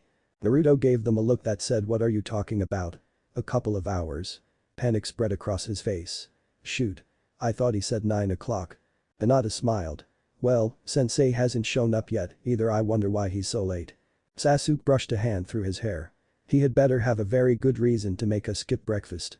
Naruto panic deepened. Omen. I completely forgot about that, too. Sasuke sighed. Can't you remember anything, Naruto? Naruto looked affronted. If I couldn't remember anything, then explain to me why I can remember the details of the time we met. You guys can barely remember it yourselves. Sasuke sighed. If we don't remember it, how are we to know you're not lying about what you remember? Before their argument could proceed any further, Kakashi appeared in his signature plume of smoke. Hello, team. I trust your morning has gone well. Naruto and Sasuke shrugged their shoulders. Anyways, he took out a timer and 2 bells from his pocket. I guess you guys will want to know about this test, right? The objective is to take these 2 bells from me within the time limit. Whoever gets a bell passes. Whoever does not fails. Hinata spoke up. But sensei, I thought the genin teams had 3 genin on them, so why are you passing only 2 of us? Kakashi gave the impression that he was smiling. Well, looks like somebody did their research. Teams are assembled after you take this test. And nobody said anything about only passing 2 of you. You could all fail. The young shinobi to be gulped. Any more questions? No. Good. You are to come at me with all that you've got and make sure you're really trying to kill me. Anything less won't be able to get these bells from me. The young warriors each steeled their gaze as Kakashi set the timer. Oh, and one last thing, whoever doesn't get a bell doesn't eat lunch. Before there were any objections, he put down the timer. Begin. Pasek. Suo people who only watch the English version of Naruto won't get why Mizuki's a tiger. You will very soon, though. I think the Mizuki scene is made of fail, but that's up to the reader to decide, really. Also, notice that Naruto believes himself to be the Kyuubi. This is important. In other news, I changed Naruto's hybrid form so it's more lean and lanky. It's not built for power. However, when under Kyuubi's influence, he gets a hybrid form with a more Chopper-esque build. I'll go and change chapter 1 later to reflect this. He also receives a fox form that is slightly more normal-sized. But it, too, has a unique feature that will make it worth using. Basically, when under the Kyuubi's influence, it is similar to when Chopper uses a rumble ball. Also, my spacebar is semi-broken, so tell me if you see spacing mistakes. And I was apparently not of sound mind when I wrote this, as I found some very odd mistakes in here. Let me know if you spot any. Chapter 7. Unnatural selection, who will be left behind. Two of the three had disappeared immediately, leaving only Naruto behind, staring down his sensei. Kakashi raised an eyebrow. Oh? And why aren't you hiding, Naruto? Naruto grimaced. You're a Jonin, right? If you're anywhere near as good as Sarutobi-sensei says you are, there's not really much point in hiding at the moment. Besides, I think it's time we tried our fighting style on someone who's not going to go easy on me. Naruto charged straight at Kakashi, who dodged his seemingly wild punches. As Kakashi dodged each one, he noticed that something didn't quite seem right. He decided to follow a left hook with his eye and noticed that whenever the fist went past his head, Naruto was making hand signals. A moment later, Kakashi heard a kunai coming from his left and ducked under it. It was aimed right at his head and turned momentarily to where it had come from. Big mistake, he heard another shift in Naruto's weight and Kakashi shifted to dodge a punch, only to discover that there was a kunai in Naruto's hand. He grabbed Naruto's wrist and flipped the young genin over his head, making sure that the kunai didn't touch him. So, that's what he meant by our fighting style. As Naruto arched his body to position his feet for an interception with the ground, Kakashi heard another kunai coming right at him. He wisely let go of Naruto and pulled his arm back, only for this kunai to make it into Naruto's grasp as well. Naruto smirked as he charged at his sensei, keeping the man on defense. Kakashi smiled under his mask. The second kunai had come from a different direction than the first, meaning that both of Naruto's teammates were helping him out. These three had definitely worked together before. They had almost gotten a pass in his book, but it was going to take more than some fancy tricks to impress him. Naruto made a slice with his left hand, causing Kakashi to duck to his own left, and duly noticed that Naruto's right hand was already moving, apparently trying to take advantage of the blind spot on his left. Kakashi moved slightly to his right to dodge and noticed out of the corner of his eye the smirk on Naruto's face. Kakashi realized that both of Naruto's arms were still outstretched. Kakashi forced himself backwards just in time as the two kunai were pulled back towards him. He heard cloth tearing and saw Naruto's scowl. Kakashi checked himself for blood, but there was none. The kunai had barely touched his mask, causing 2 tears down his cheeks. Kakashi sighed. That was close, maybe I should get serious. Naruto again tried to slice Kakashi across the face, but this time Kakashi got behind Naruto before he could even blink. Konoha ultimate ancient secret to jutsu. 1000 years of pain. Sasuke's eyes widened when he saw their teacher form the Taurus seal. Was his teacher really going to use a Kaiten jutsu? He flinched when he saw what his teacher did do, ram his fingers up Naruto's behind. Hinata blushed at the action and her eyes widened when Naruto was sent flying through the air. She quickly calculated where he was going to land and gasped the river. She recalled what Naruto had said the night before: I ate something called the devil's fruit. In exchange for giving me power, it took away my ability to swim. She quickly dashed from her hiding place, determined to get him out before he drowned. Kakashi raised an eyebrow as Hinata dashed out towards Naruto as he splashed into the river. So she knows about Naruto's powers, too. Before he could go after her, several shuriken came straight for him from the opposite direction of Naruto and Hinata. So, Sasuke wants to play now, does he? Let's see what the last Uchiha is made of. Hinata dove ran into the river and noticed Naruto laying on his back in shallow water. She pulled him out. She doubted that drowning in shallow water on a training mission was his ideal way to go. After a moment, she realized that he wasn't breathing. She was immediately horrified with the logical conclusion he needed CPR. She became so paralyzed by the thought of kissing Naruto that she promptly fainted. Naruto woke up a moment later and found himself wondering why Hinata was unconscious with such a red face. Maybe she was sick. Kakashi stared Sasuke in the eyes. So, time to see what you're capable of, Sasuke. I want to see the so-called power of the Uchiha clan. Sasuke smirked. Well, I don't know, a guy like you probably isn't even worthy of seeing such power. Kakashi grunted. Why don't you try me and find out? Sasuke's smirk grew a little wider. I'd rather not, thanks. Kakashi stiffened. You mean you're just going to give up? Sasuke sighed. I never said that, but there's no point in going on. Kakashi heard a noise from behind him and turned to see an army of Narutos jump from the bushes. When it's already over. However, it most certainly wasn't over. Kakashi instantly disappeared, replaced by a log. All of the Narutos, surprised, tumbled in midair and fell into a disorganized heap.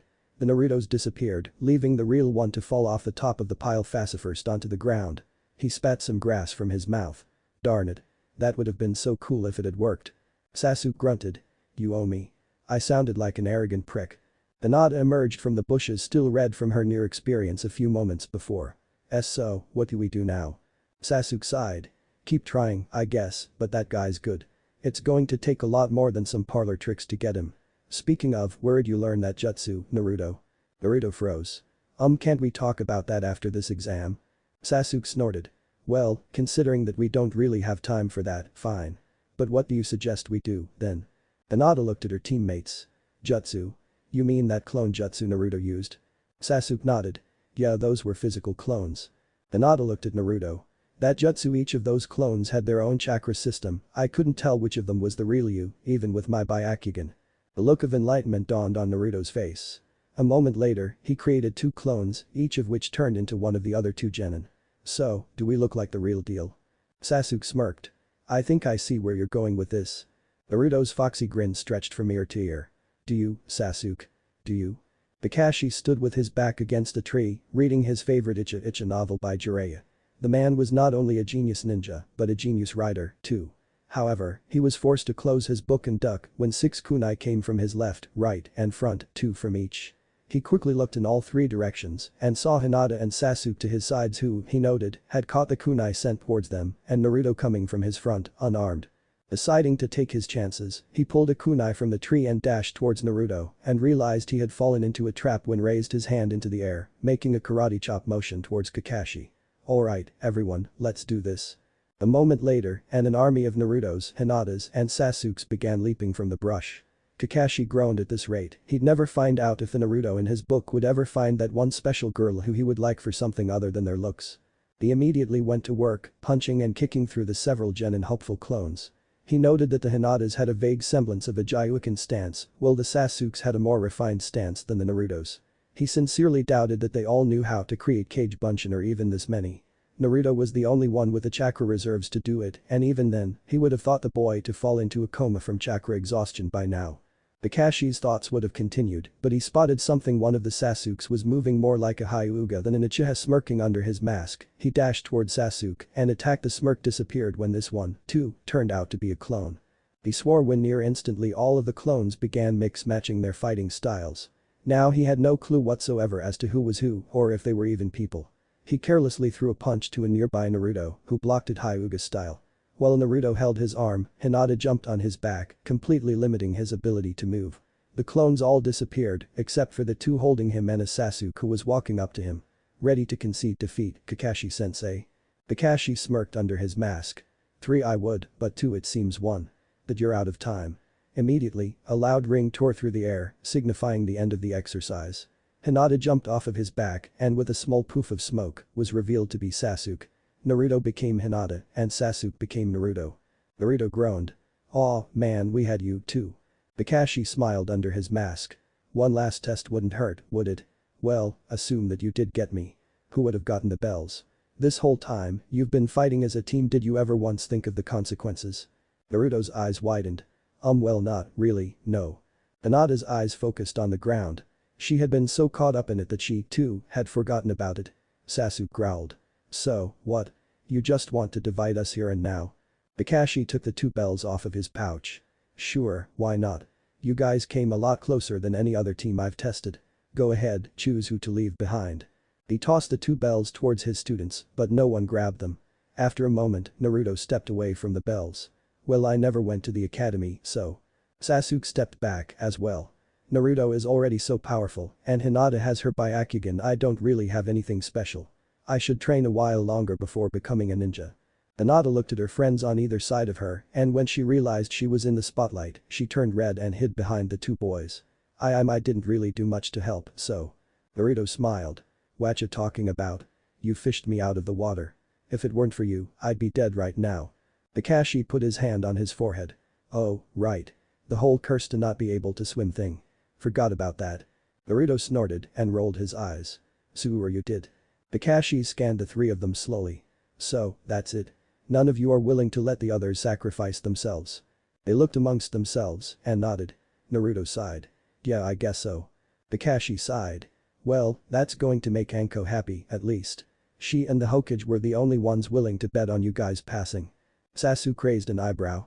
They have betting pools for these things. Kakashi gave an eye smile. No, just for me. You're the first group I've ever passed. Look, since you all seem to be so overcome with joy, why don't you go celebrate or something? His team was stunned with disbelief, merely staring at their very sarcastic teacher. Well, we'll meet again tomorrow, same place, same time. Ciao.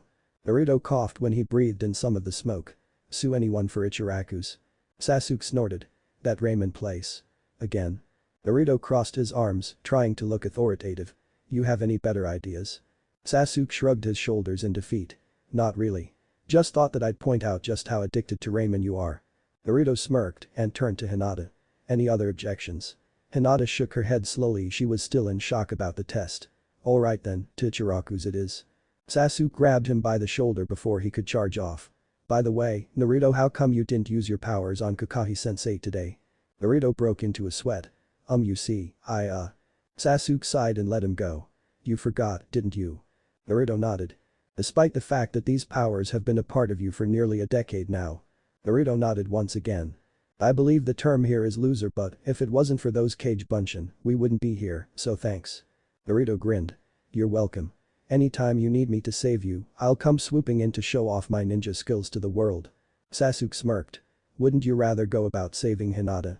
Naruto faltered and Hinata blushed. Well, she won't need saving. But you, on the other hand. Sasuke smirked. Well, how about we just all agree to save each other when necessary, alright. He put his hand forward. Naruto took Hinata's HND and placed both of them on Sasuke's. You have a deal, Sasuke. Chapter 8. Onward. To the land of waves. At first, everything seemed to be quiet in this one particular section of the Land of Fire's great forests, but if one were to listen intently, they could hear the rustling of leaves as Team 7 stealthily searched for their target. Naruto spotted something and hid behind a tree. He pushed his finger against the communicator in his ear. Kakashi-sensei, we're 5 meters from the target. Permission to engage. Kakashi sighed. Depends. Is everyone ready? Sasuke radioed in. Naruto said what do you think? Kakashi groaned. It's called standard procedure, Sasuke. And you, Hinata? You're absolutely sure that this is the target? Hinata's voice crackled over the radio.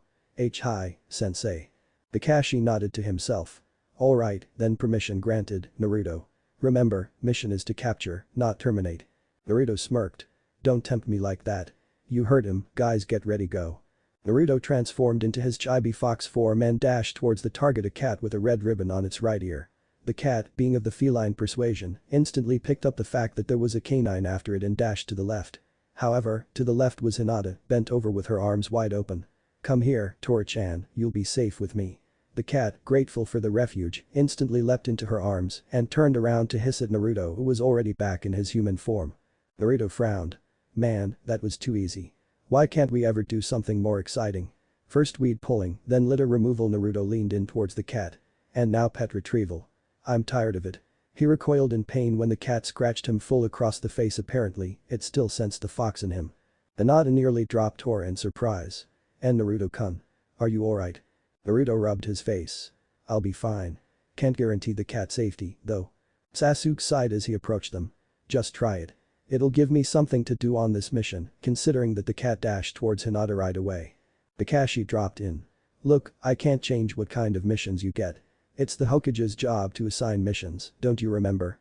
Naruto gave another foxy grin, resulting in a hiss from Tora. Well, I guess that means we should go talk to Sarutobi-sensei about it, then, huh?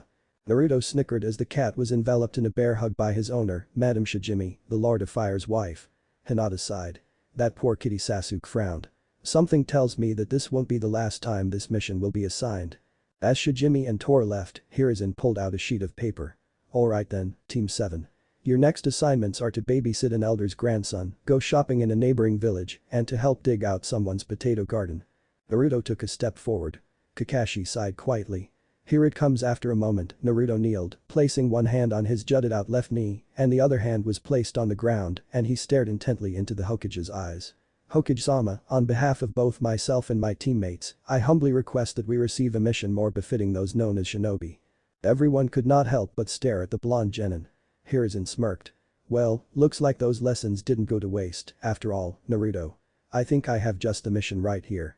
Iruka, who was the Hokage's assistant for the day, sputtered incredulously. Hokage-sama. You can't just send them on a C rank. They're not ready for it yet. Kakashi sighed. Iruka, I don't know exactly what Hinata and Sasuke were like at the academy, but they were at the top of the class, and Naruto was the Hokage's apprentice.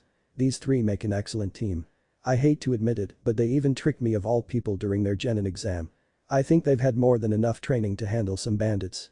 Iruka, unable to make a comeback, merely just sat down, mumbling to himself about other people being suck-ups. Hiruzen sighed. Anyways, this is a protection mission. You are to escort a certain someone to the land of waves. It did not go unnoticed that Naruto paled. A smirk crept onto the Hokage's lips. What's wrong, Naruto? You look kind of pale. Naruto shook his head. And nothing's wrong, Hokage-sama. Must be a draft or something. Hiruzen shook his head, a chuckle escaped in his mouth. Anyways Tazuna, you may come in now. A nearby wall panel slid open, and in walked a man that appeared to be in his late 50s. He was about Kakashi's height, but this man was a tad overweight. He was actually quite muscular, but the sake bottle in his hand made it quite obvious that it was more a case of beer belly than anything. He was currently drinking from said bottle, and some of the sake trickled down his beard. After wiping it off and closing the door behind him, he took a good look at the ninja he had just hired. What's this? They're all a bunch of super brats. I mean, look at the girl, she looks like she couldn't harm a fly. He quickly sobered up when two kunai dug into the wall on either side of his head. Naruto was immediately in his face. I don't care what anyone says about me, but do not let people insult Hinata-chan. By the way, I missed. Hinata-chan. She never misses. She could hit a fly with one of these things, as long as it's within throwing distance of the kunai. Sasuke there knows more ways to slice a man up with shuriken than I care to count. And you don't even want to know what I can do to a man with my bare hands. Am I clear? Tazuna gulped. See crystal. Naruto removed the kunai from Tazuna's sides and walked back to his friends, giving one of the kunai to Sasuke. This is yours, I believe. Sasuke nodded, taking it back. Don't you think that was a bit overdoing it? He is the client. Hiruzen sighed. Naruto, I let it slide just this once, but I don't want to hear from any of your clients that you assaulted them. Am I clear on that? A shiver went down Naruto's spine. See clearer than the air we breathe. The old Hokage smiled. Good. Tazuna, suddenly emboldened, puffed up his chest. Anyways, my name's Tazuna. I'm a supermaster bridge builder. Your job is to escort my super self back to the land of waves and guard me until the bridge is done in a couple of weeks. The group of 5 travelers stood at the gates of Konoha, all of their gear ready for the journey. However, Naruto seemed somewhat nervous. Hey, Tazuna-san, by land of waves, you mean the island nation, right? Tazuna nodded. Right. We don't have any connection with the mainland, so that's what the bridge is for. Naruto gulped. Meaning we're gonna have to take a boat to get into the country, huh? Tazuna nodded again. We'll probably just use a rowboat. Naruto shivered. Kakashi leaned in. Are you really that scared of water, Naruto? Naruto shook his head. It's not just that there's something in the air, something's not right here. I can smell it. Kakashi nodded in agreement. Well, let's see if Hinata can't see it. He gave the signal to Hinata to use her Byakugan, and after a moment, she signaled back. 2 people not allies were watching them. Kakashi sighed to himself. Great, I think I would have been better off not knowing. Hinata spoke up. Do they have ninja in the land of waves, too? Kakashi sighed. The land of waves. Nope. Like Tazuna said, they don't have a connection to the mainland, so they don't really have to worry about invasions or anything. But, most countries in our section of the world do have ninja. Actually, Konohagakure no Sato is the very first village of its kind in the world, all of the other hidden villages are based off of us. Isn't that nice to know? Naruto nodded. Yeah, I heard about all that stuff from Sarutobi-sensei, about how the Senju and Uchiha clans founded Konoha. Sasuke smirked. So, guess that makes me Konoha nobility, then. The comment obviously struck a nerve with Naruto, so Kakashi intervened. Well, in a way, all 3 of you are nobility in Konoha. The Hyuga and Uchiha have both been extremely instrumental in Konoha's past, and Naruto well, Naruto. Naruto gave a faint smile as he stepped in a puddle in the road. It's alright, Kakashi-sensei, I know I'm just some orphan taken off the street. Kakashi sighed. Look, when the time comes, you'll find out everything about your past. I think right now, though, you shouldn't worry about it. You are who you are, Uzumaki Naruto, Hokage's apprentice. Doesn't that just have a nice ring to it? Naruto smiled and started walking a bit faster. Sasuke moved over to Kakashi. Guess that means you know who his parents are, don't you, Kakashi-sensei? Kakashi paled. He was saved from having to explain himself when he suddenly found himself wrapped in spike chains. Two ninja had somehow snuck up on them, holding the chains on either side of Kakashi. The one on the right had smooth black hair, a cape, and camouflage pants, as well as a giant clawed gauntlet on his right hand, which the chains seemed to be attached to. The one on the left had longer, spikier hair, had no cape, and had a similar gauntlet on his left hand. Their hit-I-8 marked them as from Kurikagure no Sato Mist Ninja. Their hit-I-8 were modified so that the one on the right had one horn in the center of his, while the other had one horn extending from either side. One down. They pulled, and in an instant, Kakashi's form was torn into several pieces. In another instant, they were behind Naruto. Two down. Naruto was consumed with rage. They had just killed his sensei. The two ninja ducked when Naruto jumped backwards with both of his arms extended, hoping to clothesline them. They turned around to try to kill him in the same way that they had done to Kakashi, but were stunned by the boy's appearance. He had grown orange and white fur all over his body, and his eyes had turned red. The whisker marks on his cheek had become real whiskers, and his ears had changed shape into furred triangles. He had grown not only fangs and claws, but a tail as well. What was most astonishing were his legs. The ankle was raised to the point that it looked like a second backwards knee, like an animal's. An instant after they made these observations, the one with two horns was crippled over, Naruto's fist in his gut. Naruto growled. One down. The other one, in a panic, dashed towards the others. Sasuke and Hinata tried to block his way, but he dashed to the side, attacking them with the chain. Right before it reached them, it maxed out on its length, and the man was forced to detach the chain as he dashed towards Tazuna. It was enough the two genin were too enveloped in dodging the chain to be able to stop him. However, before his claw could sink into the man's chest, Naruto appeared in front of him and grabbed him by the wrist, the tip of the claws digging into Naruto's fur. Naruto growled again, and the man feared for his life, unable to pull his gauntlet from the boy's grip. "Do down." Naruto made a short hop, raising his right leg high and bringing it down on the man's head, knocking him out. As he fell, the claws made a long scratch down Naruto's chest. Naruto, satisfied, resumed his human form. Sasuke stared at him. "What was that? I thought you said you only had 3 forms. That one makes form number 4. Naruto was saved from that particular explanation when none other than Kakashi appeared from the bushes. Looking towards where Kakashi died, there were several pieces of wood Kawarimi no Jutsu. "Good job, Naruto. Seems that your abilities are evolving. However, that's not how you should have handled it. Things like that need to be kept hidden." Kakashi pointed to Tazuna, who had a horrified look on his face. "Why you that power?" Naruto immediately went on the defensive. "I can explain, honest. You see, it's a power I got from eating the devil fruit." "I know that." Naruto looked relieved. "Oh, thank goodness, but how do you know about devil fruit, Tazuna?" Kakashi held up his hand. "You might want to save it for later, Naruto. Look at yourself." Naruto did so. He had scratch marks that went all the way down his chest. "You do realize that these two have poison on their claws, right?" Naruto froze. He knew what this probably meant. "We need to go back to Konoha immediately and get you treated. It's not that far, but it will set us back quite a bit." Naruto shook his head. "And no, I'm fine. Look. You can barely see the scratch anymore. I sincerely doubt the poison was able to get in." Kakashi rubbed his chin. "I don't know." Hinata took something out of her pack. "I have some medical supplies if you need them, Kakashi-sensei." Kakashi shook his head. "No need. Naruto has a regeneration ability. Look, he's already healed. Nothing we can do now if he is poisoned." Naruto and Sasuke tied the two enemy ninja to a tree and Tazuna wandered over. Naruto turned to him. "Back to what you were saying earlier, how do you know about devil fruit?" One of the enemy ninjas spoke up. How did you know we were even there?" Naruto frowned. At this rate, he'd never find out if Tazuna knew any other devil fruit users. Kakashi turned to the ninja. Miss Chunin, you don't know when a fight ends, and you certainly don't know when it begins, either. Well, we knew you were there the moment we stepped out of Konoha. However, I knew that you would attack the moment we passed that puddle. It hasn't rained in days, and if you haven't noticed, it's quite sunny out. Not exactly weather one can play in the mud in." Tazuna put his hand on his chin. "But if you knew, why wait? To find out the truth." Izuna gulped nervously. The truth. Kakashi nodded. The truth about who they're really after. All of us are priority targets for different groups, and it seems like they were hired by a group out to get you, Izuna. Having other shinobi on our tail means that this is now a B rank mission, not something you can afford, correct? Izuna nodded. Kakashi continued. I'm sure you had a good reason, but lying causes problems for us. We need to return to the village, especially since Naruto might be poisoned. Naruto was devastated. Sure, he had gotten some action, but Sasuke and Hinata hadn't. So what if they were going to fight more ninja? It would certainly look good on their records if they won. Taking out a kunai, Naruto carved an X onto his chest mercilessly, causing everyone around him to become shocked. I swear even if these guys try to drag me back to the village, I will protect you to the end, Izuna. I swear it on this wound. Kakashi sighed. That's nice and all, Naruto, but it's already healing. Naruto blinked and looked down at his chest. Sure enough, it was halfway healed. Naruto swore loudly, and not the kind he had just made to protect Izuna, either.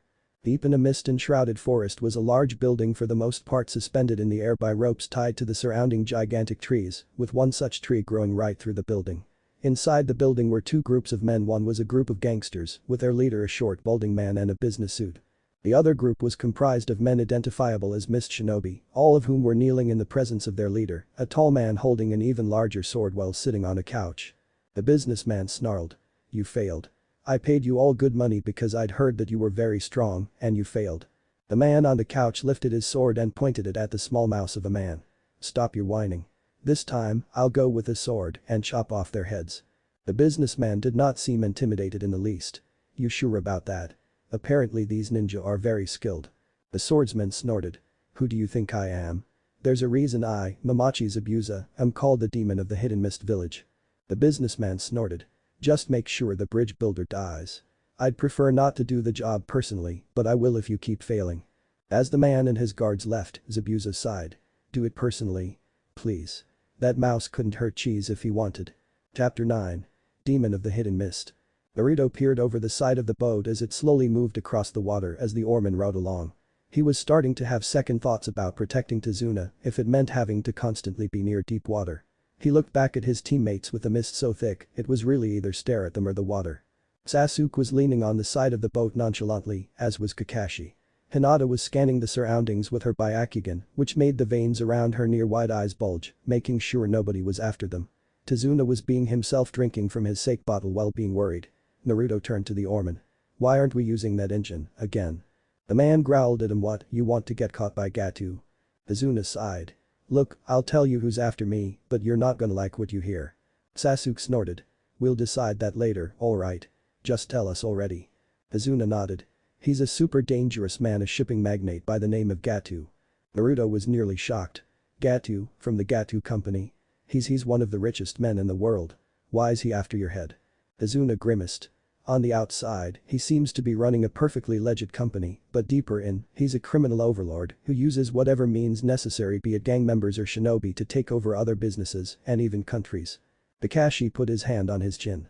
So he's after the land of waves now, is he? Izuna nodded slowly. More like is almost finished with it. He's nearly taken over the country. He's in charge of everything that leaves and enters the country. All that needs to be done is make sure the bridge doesn't get finished, and he'll be in complete control. Hinata spoke up. If you knew such a dangerous man was after you, why did you only hire genin like us? Izuna tilted his head, shading his eyes with his hat. You see, the land of waves is super poor. Even the feudal lord has no money. We emptied the treasury just to hire a bunch of super brats like you. But if you really want to go ahead and quit the mission, I'll be fine. I'll only die, that's all. Kakashi attempted to interject. But. Azua continued on. And my cute grandson will cry for a few days, and my daughter will live the rest of her sad life, cursing Leaf Shinobi. Don't mind me, I kind of ramble in my old age. Kakashi turned to his team. Well, all things considered, I guess we should continue onwards. A mission's a mission even if we are being underpaid for it. The man rowing the boat looked up. We're getting close to the bridge. The land of waves is just beyond that. Naruto looked up at said bridge. The mist was lifting, so he could see it semi-clearly. To put it bluntly, it was huge. The oarman grunted. We'll take the route with more vegetation, we'll be less likely to be spotted that way. Izuna grunted his thanks, and after a minute, they entered a tunnel. When they got to the other side, Naruto found himself gaping at his surroundings. There were a bunch of houses built on the water, and many plants were coming out of the water, as well. It almost made Naruto jealous of people who could live here without fear and then remembered that they were, in fact, living in fear just not of the water. They stopped next to a dock and everyone took that as the signal to get out. The oarman grunted. "This is as far as I go. See you, Tazuna." The man turned on the engine and sped off. Tazuna turned to his group. "Well, get me home alive, alright." Kakashi nodded absent-mindedly. Hi. He was more concerned with other matters. "You don't realize how hard that's going to be. Tazuna-san, the next ninja to come after us will more than likely be a jonin of a very high caliber. After all, Gatu has more than enough money to hire a whole village for the whole purpose of killing you." After a while of walking into the woods, Naruto stiffened. This feeling, he immediately took a shuriken from his leg pouch and threw it into a nearby bush. Immediately, everyone was on alert. Naruto dashed to the place where his shuriken landed and found a white rabbit, scared half to death. "Oops.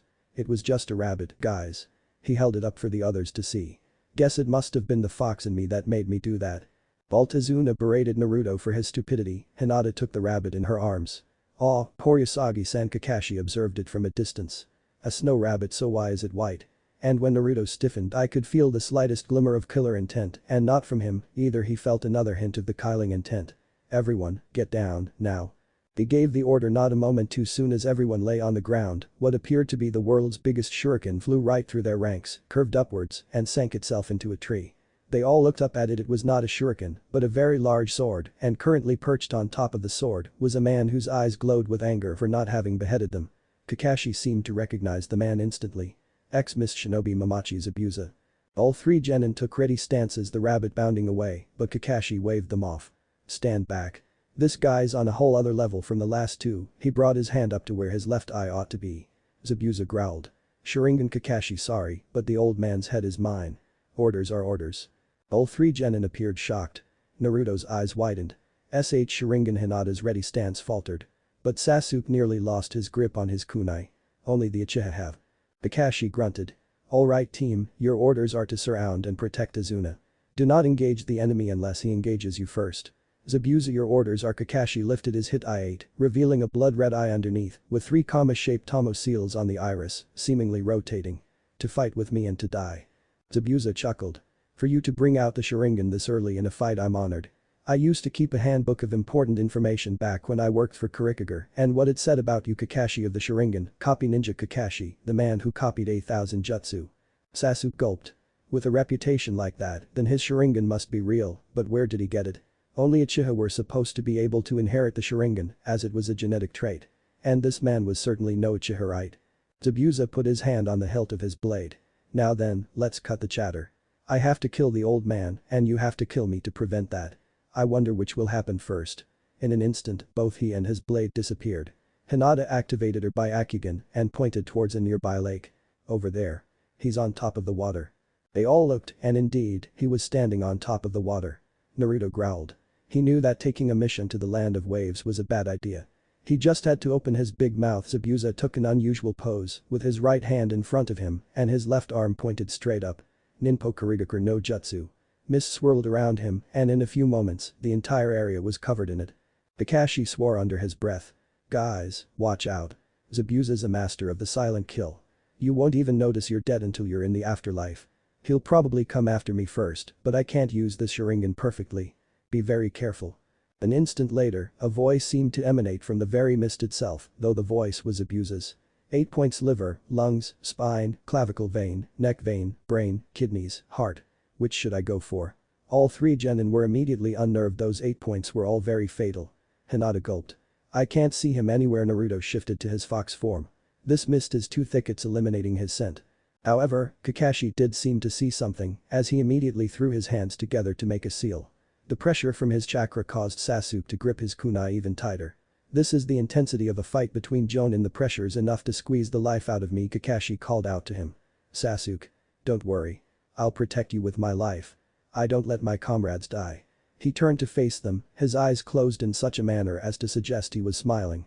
"We'll just see about that." Zabuza immediately appeared in the middle of the group, and Hinata and Naruto, the former of whom was using her Byakugan, which granted her near 360-degree vision, and the latter of whom was relying on his animal instincts, immediately turned around to try to attack him.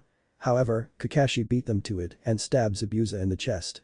However, this Zabuza melted into a puddle of water and another Zabuza appeared behind them. Naruto, still a fox, jumped past his sensei and onto the Zabuza's face. "Oh, get off my face." Zabuza began swinging his blade wildly and sliced Kakashi in half and Kakashi, too, turned into a puddle of water. Zabuza ripped Naruto off of his face and stared at the puddle where Kakashi had been. He copied my Mizubunshin even through the mist. Kakashi appeared behind him, placing a kunai to Zabuza's neck. "Don't move, it's over." The bystanders sighed. However, Zabuza chuckled. "Over? Please. A copycat like you could never beat the real deal. I'll admit that was impressive copying my clone through the mist. You created your own clone and made it say those words to get my attention. However, I'm not that easy." A moment later and Zabuza melted into water. Hinata cried out in fear. "Sensei. Behind you." Kakashi swore under his mask and ducked under Zabuza's inevitable sword swing. Zabuza let the sword sail over Kakashi and dig into the ground behind him and used a sword hilt to push himself towards Kakashi and send him flying with a kick. Before he could follow Kakashi, however, he realized that Kakashi had left Makibishi multi-spiked nails scattered on the ground in his path. Zabuza merely jumped over them and towards Kakashi, who had landed in the water. Kakashi brought his head out of the water and took a look at his hand. "This water, it's heavy." Zabuza appeared behind him, standing on top of the water. "Fool, I'm a mist ninja. Water is my element of choice." A few hand seals later and Kakashi was trapped in an orb of water, unable to move. Suro no Jutsu water prison. Very useful in incapacitating one's enemies. Now then he lifted one hand and a clone of Zabuza rose from the water. "I'll take care of you later. I have some brats to kill." Naruto, who had already changed back into his human form and rejoined with his team, growled and pointed to his hit I-8. "Brats. I'll have you know that we're ninja of Konohakagure." The Zabuza clone chuckled. "Ninja? You think those hit I-8 make you ninja? Let me tell you something, a ninja is someone who has had numerous brushes with death. When you're deadly enough to be in my handbook, then you may call yourself ninja." The mist thickened again and Zabuza disappeared. A moment later and Naruto was sent flying by a kick to the face, his hit I-8 falling to the ground where he stood. Zabuza stomped on it and shifted his weight, burying it a little. Hinata ran over to Naruto, but he brushed her off. "Like I said, you guys are brats." Kakashi swore under his breath. "Guys. Just take Tazuna and run. He can't run with me in here and his clone can't move far. You don't stand a chance, just run." Naruto growled, a hint of red making it into his eyes. "I told you I am a ninja, I'm a shinobi of Konohagakure no Sado and I will be its Hokage one day. If I can't beat a guy like this, who has abandoned his village, the way of the shinobi, then I don't deserve to live." He charged at Zabuza, who merely kicked him away. "If that's how you feel about it, then why don't you just give in and die?" Naruto got up and held his hit I-8 up proudly. "Hey, you. You eyebrowless freak of nature. Put this in your stupid handbook. The future Hokage of the village hidden in the leaves, Uzumaki Naruto, Konoha no Kitsune." Zabuza chuckled. "Kitsune? Ah, so that little fox was your doing." Naruto put his hands together and 4 clones appeared at his side, specifically 2 small foxes and 2 of the lean hybrids. Zabuza stared at him incredulously. 4 summonings just like that? Who is this kid? Naruto smirked. "Sasuke, Hinata, get over here. I've got a plan and I need you for it." Kakashi pressed against the walls of his prison. "You guys. I gave you an order. Go now." Naruto grinned. "Sorry, sensei, but we'll never leave one of our comrades behind. Even if we're looked down upon as trash by the rest of the world." Kakashi's eyes widened and Naruto's hair seemed to tinge black in his vision. That speech, it seems history loves to repeat itself. Zabuza chuckled. "So, you intend to keep playing ninja? When I was your age these hands were already stained red with the blood of others." Kakashi glared at him. "Zabuza, the devil." Zabuza smiled under his mask. "Ah, so you've heard of that." Kakashi grimaced. "The reject who killed over 100 academy students just to prove that he was worthy to join." Zabuza growled. "It appears you've heard too much." Sasuke snorted. "Killed over 100 kids? Please. I could do that if I wanted. But you know something? That kind of thing isn't what shinobi do. What we do." One of Naruto's foxes dashed and got on Zabuza's clone's face, temporarily blinding it. In a flash, Sasuke cut it with his kunai down. His cut down our foes, one at a time, skillfully. Massacre is the thing that those without a brain do. He grimaced, as if remembering something. Zabuza snorted. "Please, I can make as many of those as I need to." His eyes widened when the second fox appeared in front of his face. Quickly, he swatted it away with his hand, causing it to disappear. However, one of the hybrids was behind it, ready to punch him in the face. Zabuza took the sword from his back and sliced it in half, causing it to disappear, too. Naruto hissed in pain and Hinata grabbed his shoulder. "Are you alright?" Naruto nodded. "Yeah, just that sword of his. Something's weird about it, but I can't put my finger on it." Zabuza pointed his sword at the genin. 2 targets down, 6 to go. Not much of a challenge, if you ask me. Naruto grinned. Well, if it's a challenge you want. He reached deep inside himself and pulled on some of the strength that once belonged to the fearsome Kyuubi no Kitsune. Placing his hands together in the now familiar seal, an entire army of clones appeared out of thin air. Why not try 1,000 targets? Zabuza froze in shock. This many clones, all of them solid. Who is this kid? He shook it off. Bah, whether it be 1 or 1,000, I'll cut all of you down. He held his left hand in front of him and several clones of himself appeared from the water, swords at the ready. A moment later, and what could pass as the greatest battle the land of waves had ever seen, began. Wave after wave of blonde genin attacking the swordsman, who cut them down effortlessly. However, the real Zabuza, being distracted, failed to notice the presence behind him until it was almost too late. He pulled his right arm away from his water prison just as the kunai came down and he was surprised to see Sasuke behind him. Peekaboo. Zabuza pulled his fist back and tried to punch Sasuke in the face. However, his punch was intercepted by Kakashi, who was now free of the water prison. Seems you just got beaten by a bunch of kids playing ninja, Zabuza. Zabuza was visibly angry and turned to his clones. Immediately, they began performing hand seals and their arms melted away from in front of them. A moment later, and the entire army of Narutos, along with Hinata and Tazuna, were trapped within Zabuza's giant water prison. The clones all immediately disappeared and one Naruto remained, who quickly sank to the bottom of the giant orb. Zabuza frowned. That's odd, he shouldn't sink like that, not in the Suro. He grabbed his sword and tried to slice Kakashi in half, but the Jonin jumped back further onto the lake. Sasuke dashed past Zabuza, hoping to save his comrades and client. However, when he reached the Zabuzas, they proved quite adept at defending themselves with just their feet. Hinata dived down towards Naruto, fear and concern in her eyes. After using her hit IA to bind his mouth and nose, she approached the edge of the prison and glared one of the clones in the face. The Zabuza clone smirked back, obviously amused. It was not amused, however, when Hinata slammed her hand against a barrier, creating a burst of chakra that melted the clone and caused the dome to grow significantly smaller. She swam over and began eliminating them one by one until they were all gone. After gaining her breath back, she ran with Sasuke over to Naruto and Tazuna. Tazuna had already removed Hinata's hit IA and was checking Naruto for a pulse. This is bad, he's gonna need CPR. Either of you guys know how? I forgot ages ago. Hinata froze. Was this some kind of running joke by the gods? She blushed. Well, I do, but, Sasuke growled. Fine, I'll do it. But if Naruto ever finds out, you will find there are things far worse than death. A few moments later, and Naruto spurted out the water that had been in his lungs. Ugh, what happened? Tazuna frowned. That jutsu of his activated your curse and you got knocked out. Naruto nodded. I see then, how come I'm not? Tazuna smiled. Your friends here managed to cancel it rather quickly, so no harm done. Naruto nodded again. Aha, I didn't need CPR, did I? Tazuna looked toward Sasuke and Hinata, who were shaking their heads vigorously, but had to stop when Naruto followed Tazuna's gaze. And no, Hinata made sure none of the water got into your lungs before anything else. Naruto grinned at Hinata. Thanks, Hinata. I really don't want to waste my first kiss yet. I mean, not that I'd mind, but I want to save it for a special moment, you know. Hinata blushed and nodded. The image of Sasuke pinning her to a dungeon wall with kunai kept her from saying anything just as much as the image of Naruto and her kissing with fireworks in the background did. Sasuke growled. Idiot, CPR doesn't count as kissing. Naruto frowned. It does if the two people know each other. Before Sasuke could kill Naruto himself, their attention was brought to the lake where Kakashi and Zabuza were having a stare down. They quickly went through a series of seals and 2 large dragons made of water rose from the lake and crashed into each other. The backwash from the 2 dragons collapsing nearly knocked the bystanders over.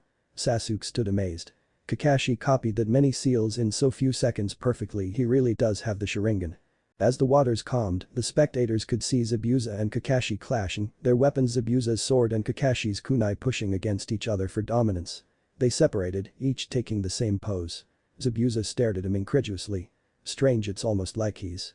Kakashi's voice finished his sentence. Reading my movements. Zabuza growled. What?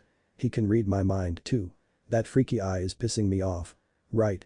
Zabuza became nearly enraged. You little monkey. All you're doing is copying me. He went from nearly to completely when he realized that those words had left Kakashi's mouth at the same time that they had left his own. You. I'll make it so you can never copy anyone ever again. He went through several hand seals, but froze when he saw what appeared to be himself standing just behind Kakashi. Is that me? Impossible. It must be one of his genjutsu. He was further shocked when Kakashi completed the jutsu before he did. Impossible. I'm the original, so why can't I keep up? In a moment, the entire body of water they were fighting on seemed to rise up from in front of Kakashi and dashed towards Zabuza and enveloped him. He couldn't fight against the vicious current and soon found himself slamming into a tree. The water level lowered and Zabuza found his right arm and right leg pinned to the tree with kunai. Kakashi appeared on one of the branches of the tree. Zabuza growled. How? Can you see the future? Kakashi raised his kunai threateningly. Yeah, you're gonna die here. A moment later, and two long needles speared Zabuza through the neck. A mysterious masked figure appeared on another branch. You're right, he's dead. Chapter 10. Of Demons and Heroes. Kakashi kneeled next to Zabuza and checked his pulse to make extra sure the man was dead. He knew better than to trust appearances, even if that appearance was two needles through the throat. Kakashi sighed in relief. The man was most definitely dead.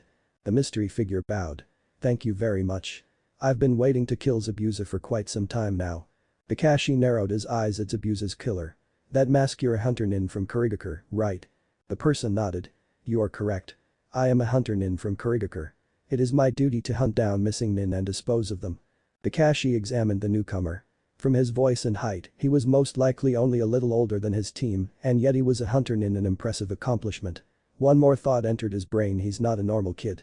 Naruto kept looking between the hunter nin and Zabuza. The hunter nin was obviously confused by this behavior. What's wrong? Naruto grit his teeth. We went through all that trouble just to hurt Zabuza, and then you come along and kill him like it was nothing. You're not much older than we are, and yet. Kakashi patted him on the shoulder. I understand how you feel, Naruto. But listen, there are children younger than you but stronger than me. Remember that. Naruto gave off a low growl, but nodded. In a whirlwind of leaves, the hunter nin appeared next to Zabuza's corpse. Since the battle is over now, I'll dispose of the corpse. After all, this body holds many secrets. A second later, and another whirlwind of leaves appeared, and when it disappeared, the two of them were gone with it. Kakashi placed his hit I-8 back over his Sharingan eye. Well, now that that's all said and done, we need to get Izuna to his place, pronto. Izuna took a few gulps out of his sake bottle and grinned. Thanks a lot. You guys are great. No, super. Come on, you can relax at my house, it's not far from here. However, before they could get moving, Kakashi collapsed. All present gathered around his prone body. Hinata took out a med kit. Sensei. What's wrong? Kakashi managed to let out a groan before using the last of his energy to talk. Seems I used up too much chakra using the Sharingan. Kakashi groaned as he awoke from his mini coma. A woman was standing over him. She couldn't have been any older than he was. Are you alright, sensei? Kakashi groaned and looked around. His team was here, as well as Tazuna. This woman, by deduction, was Tazuna's daughter, Tsunami, whom he had mentioned a couple of times on their trip. I'm alright, I guess. I won't be able to move normally for a week, though. Hinata gasped. I didn't know that the Sharingan carried such a high risk to the user. Kakashi continued staring at the ceiling. Normally, it doesn't. I'm sure Sasuke's seen the Sharingan plenty of times in his past. An image of blood splattering on the walls entered Sasuke's mind and he shivered momentarily. You're going to have to explain it to us some other time. I want to hear more about that hunter nin. Kakashi sighed. Right, hunter nin are body erasers. Their job is to kill missing nin and eliminate their corpses rather thoroughly. A ninja's body holds many secrets. Say, the secrets of the medicine they take, the jutsu they use, the bloodlines they carry. This time it was Hinata who shivered, remembering a hit I-8 with cloud symbols on it. So, by killing those ninja who have abandoned their village and disposing of their corpses, they prevent the secrets of the village from being leaked. Not a trace left that is a ninja's end. Finally it was Naruto's turn to shiver. He couldn't keep the image of Zabuza's various body parts in a jumbled pile, being tossed into a fire one by one from entering his mind. The hunter nin sat by Zabuza's corpse, a roll of tools laid out behind him. He took one tool that was similar to a pair of scissors but with one handle and faced Zabuza. First, I'll cut the mouth cloth, drain some blood and… He was shocked when the supposedly dead Zabuza grabbed his wrist and at the same time pulled down on his facial bandages, creating a part in them that revealed his mouth, which was lined with sharp teeth, like a shark's. That's quite alright, I'd prefer to do it myself. The boy sighed. Back to life already, are you? Zabuza grabbed one of the needles in his neck. Chi, as always, you were rough with me. He pulled the needle out, causing blood to spurt out of both ends of the hole. The boy tilted his head. That doesn't mean you can be. You'll really die if you're careless. Zabuza pulled out another needle. Why are you wearing that stupid mask, Haku? I hate that thing, gives me the creeps. Haku pulled off the mask, revealing a most effeminate face complete with makeup. Sorry, needed it for the act. Plus, it reminds me of the old days. Zabuza tightened the wrappings around his neck. Well, did you have to use my neck? There are better acupuncture points. Haku nodded. Maybe, but I didn't want to scar your body. Using a spot you always cover up anyways seemed better. Plus, the muscles in the neck are weaker than in the rest of the body. It was easier to do. Zabuza glared at Haku. Haku merely smiled. You probably won't be able to move normally for a week. Zabuza sighed. Both pure and clever, that's what I like about you. Haku nodded. Well, I am a kid. He looked up. The mist is clearing, his smile turned into a frown. Will you be alright by yourself next time? Zabuza glared at nothing in particular. I will defeat the Sharingan. Kakashi woke up in a flash and sat straight up. He brought his hand up to his left eye. This feeling Zabuza's dead, yet.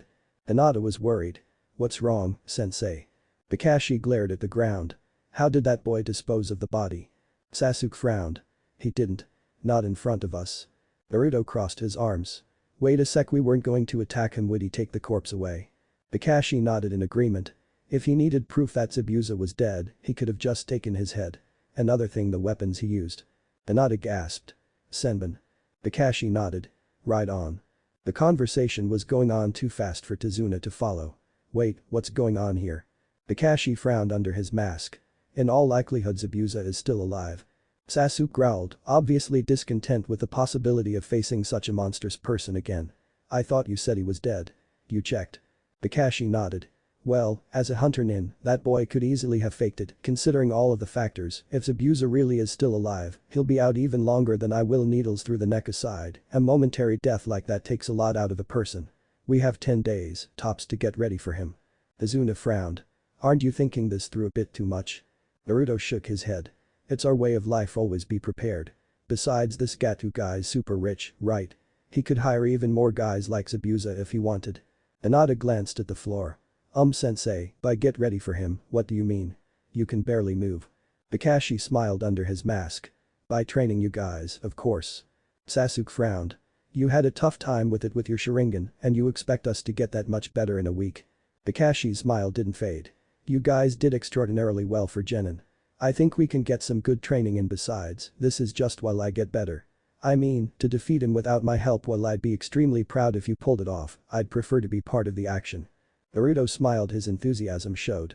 Training, huh?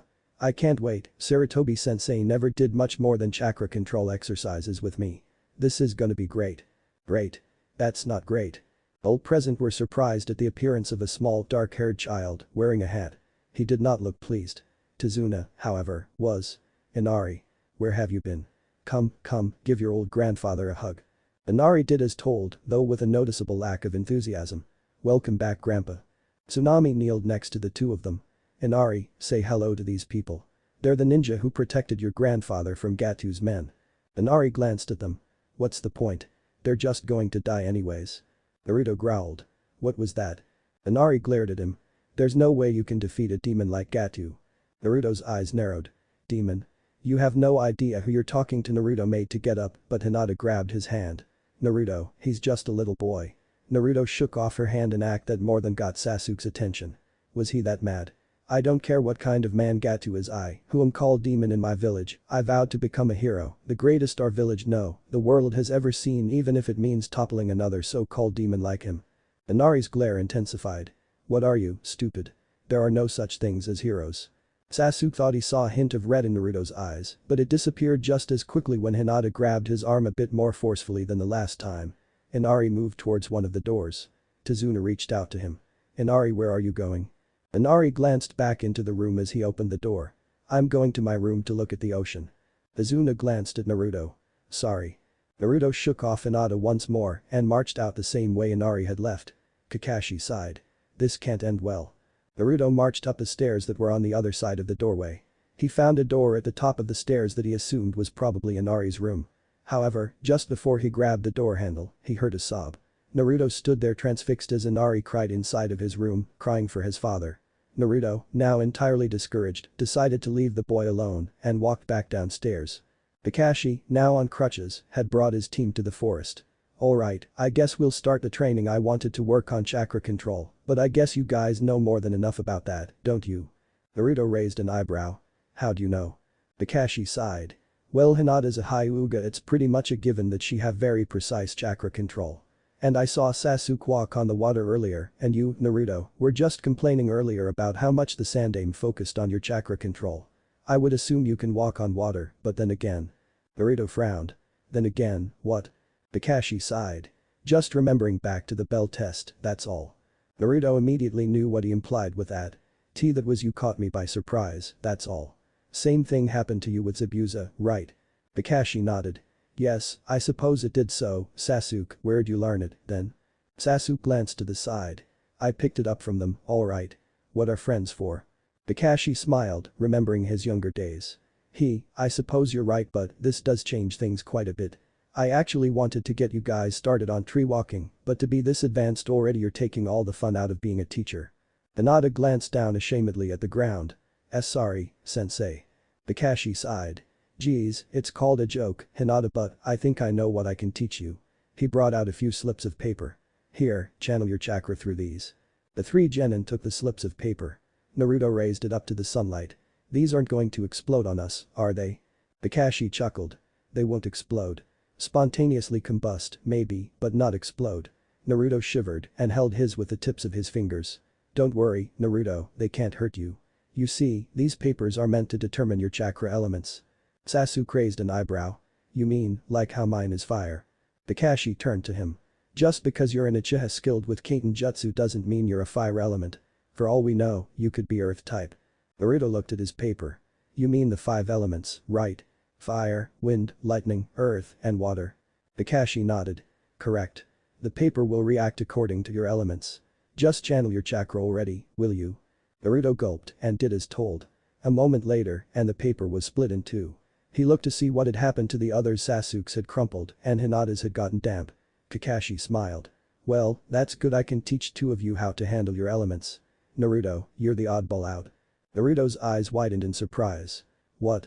But you said. Kakashi sighed and gave Naruto the lazy eye look. I'm sorry, but I can't teach a wind type. You'll have to get training for that some other time. But, water and lightning, that I can do. Sasuke frowned. But I thought all Uchiha were. Kakashi sighed. Admittedly, fire or wind would have been a good twist of fate for you, but at the same time, as you are an Uchiha, they will expect fire attacks and get something else entirely, instead. He then turned to Hinata. As for you, young lady, water is perfect for you. You saw what Zabuza can do with it. I think it would certainly be an advantage to a Byakugan user to blind his opponent, right? And finally he turned back to Naruto.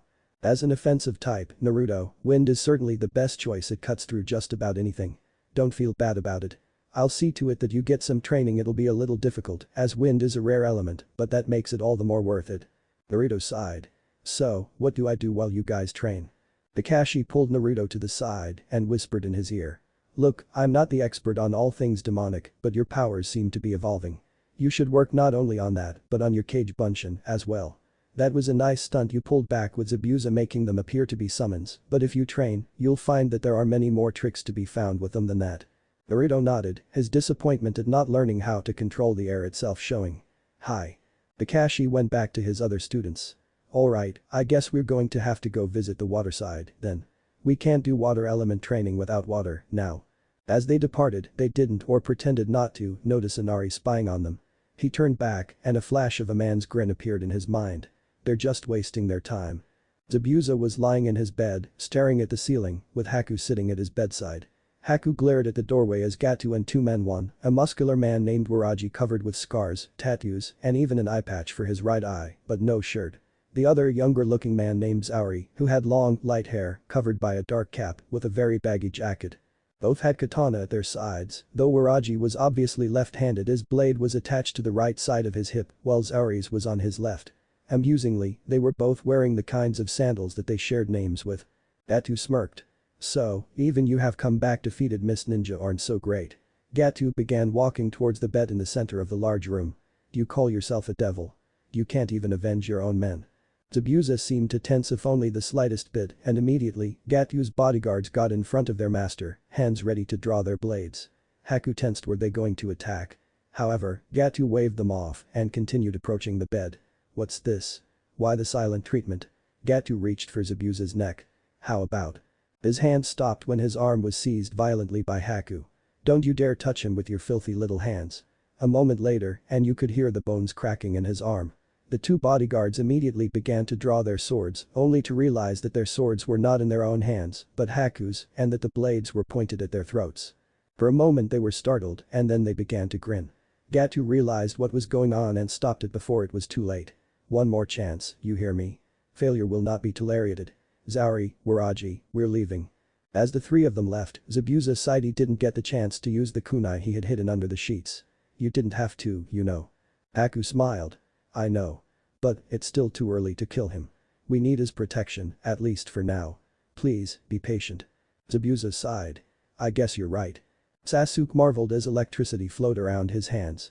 It certainly wasn't powerful, but he could still startle someone with it.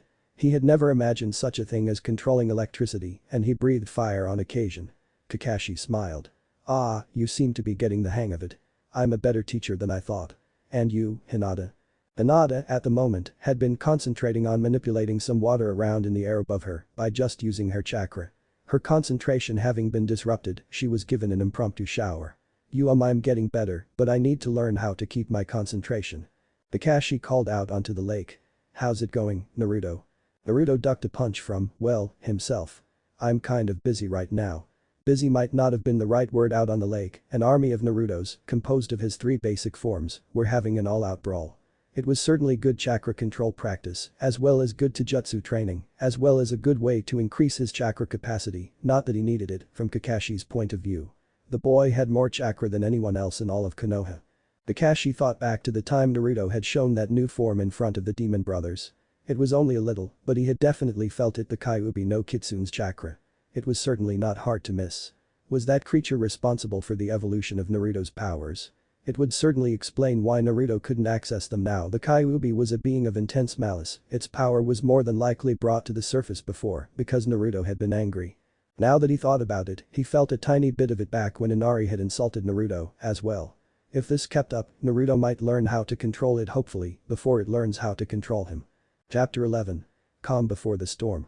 Naruto yawned as he sat on the side of the bridge as Tezuna's workers moved about, putting pieces of the bridge where they belonged.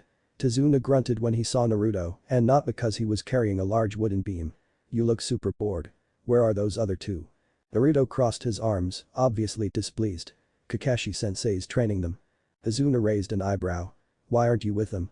Naruto sighed. Well, it's complicated. But, long story short, they're able to be trained. Kakashi-sensei doesn't have anything he can teach me. Tezuna sighed. So, that's all that's on your mind, then? Naruto frowned. Now that you mention it, there's something I've been meaning to ask. Hey. Tezuna. Tezuna put down his beam and turned to face the man who called him. The man was obviously Tezuna's age, though he didn't have a beard, nor did he have a beer belly. He had taken off his hard hat, carrying it with his left arm. Huh. What is it, Jiichi? Jiichi frowned. I've been doing a lot of thinking lately, and can I stop working on the bridge? Tezuna was surprised. Why? This is so sudden. Not you too. Jiichi was obviously displeased with having to break the news. Tezuna, we've been close for a long time. I want to help you, I really do. But if this keeps up, Gatu's going to notice us. If you get killed, what would be the point? Why don't we just quit building this bridge? Naruto gulped. The atmosphere was intense. Tezuna sighed and looked around the bridge. I can't do that. This bridge is our bridge. This is the bridge that we started building because we knew it would bring resources into our super poor country. Jiichi looked shocked. His helmet fell to the ground as he tried to gesture to Tezuna. But if we lose our lives. Tezuna turned around and tilted his helmet forward. It's already noon, let's stop for today. Jiichi, you don't have to come tomorrow. Naruto growled to himself. Shinobi considered it an honor to die for your country. To give up so easily after coming so far. Tezuna turned to Naruto. Oh, right, you said you had something to ask me. Naruto shook his head. And nah, I'll ask you later. It isn't too important. Tezuna nodded and began walking back towards home, with Naruto following behind. Naruto frowned. Unfortunately, it might just be important. Naruto hated to prolong getting an answer, but right now seemed to be a bad time for him to ask just how Tezuna knew the nature of his powers. It could just be coincidence it was an island nation, after all. But he had a nagging feeling in the back of his head that it was certainly not a simple coincidence. Tazuna had gone into town before heading home, Naruto by his side. Tazuna sighed as he swiped some sweat off of his face, even with his large hat to shade him, it was often ridiculously hot in the land of waves. I'm supposed to get lunch for everyone, so I might as well do it while we're here. Naruto nodded, it made perfect sense. But he could certainly see why Tazuna wanted to instill hope into his country. Everyone walked with their heads down, and there were some that had signs that said things like "We'll take any job" or "We'll work for food." He sighed as he heard a cry of thief.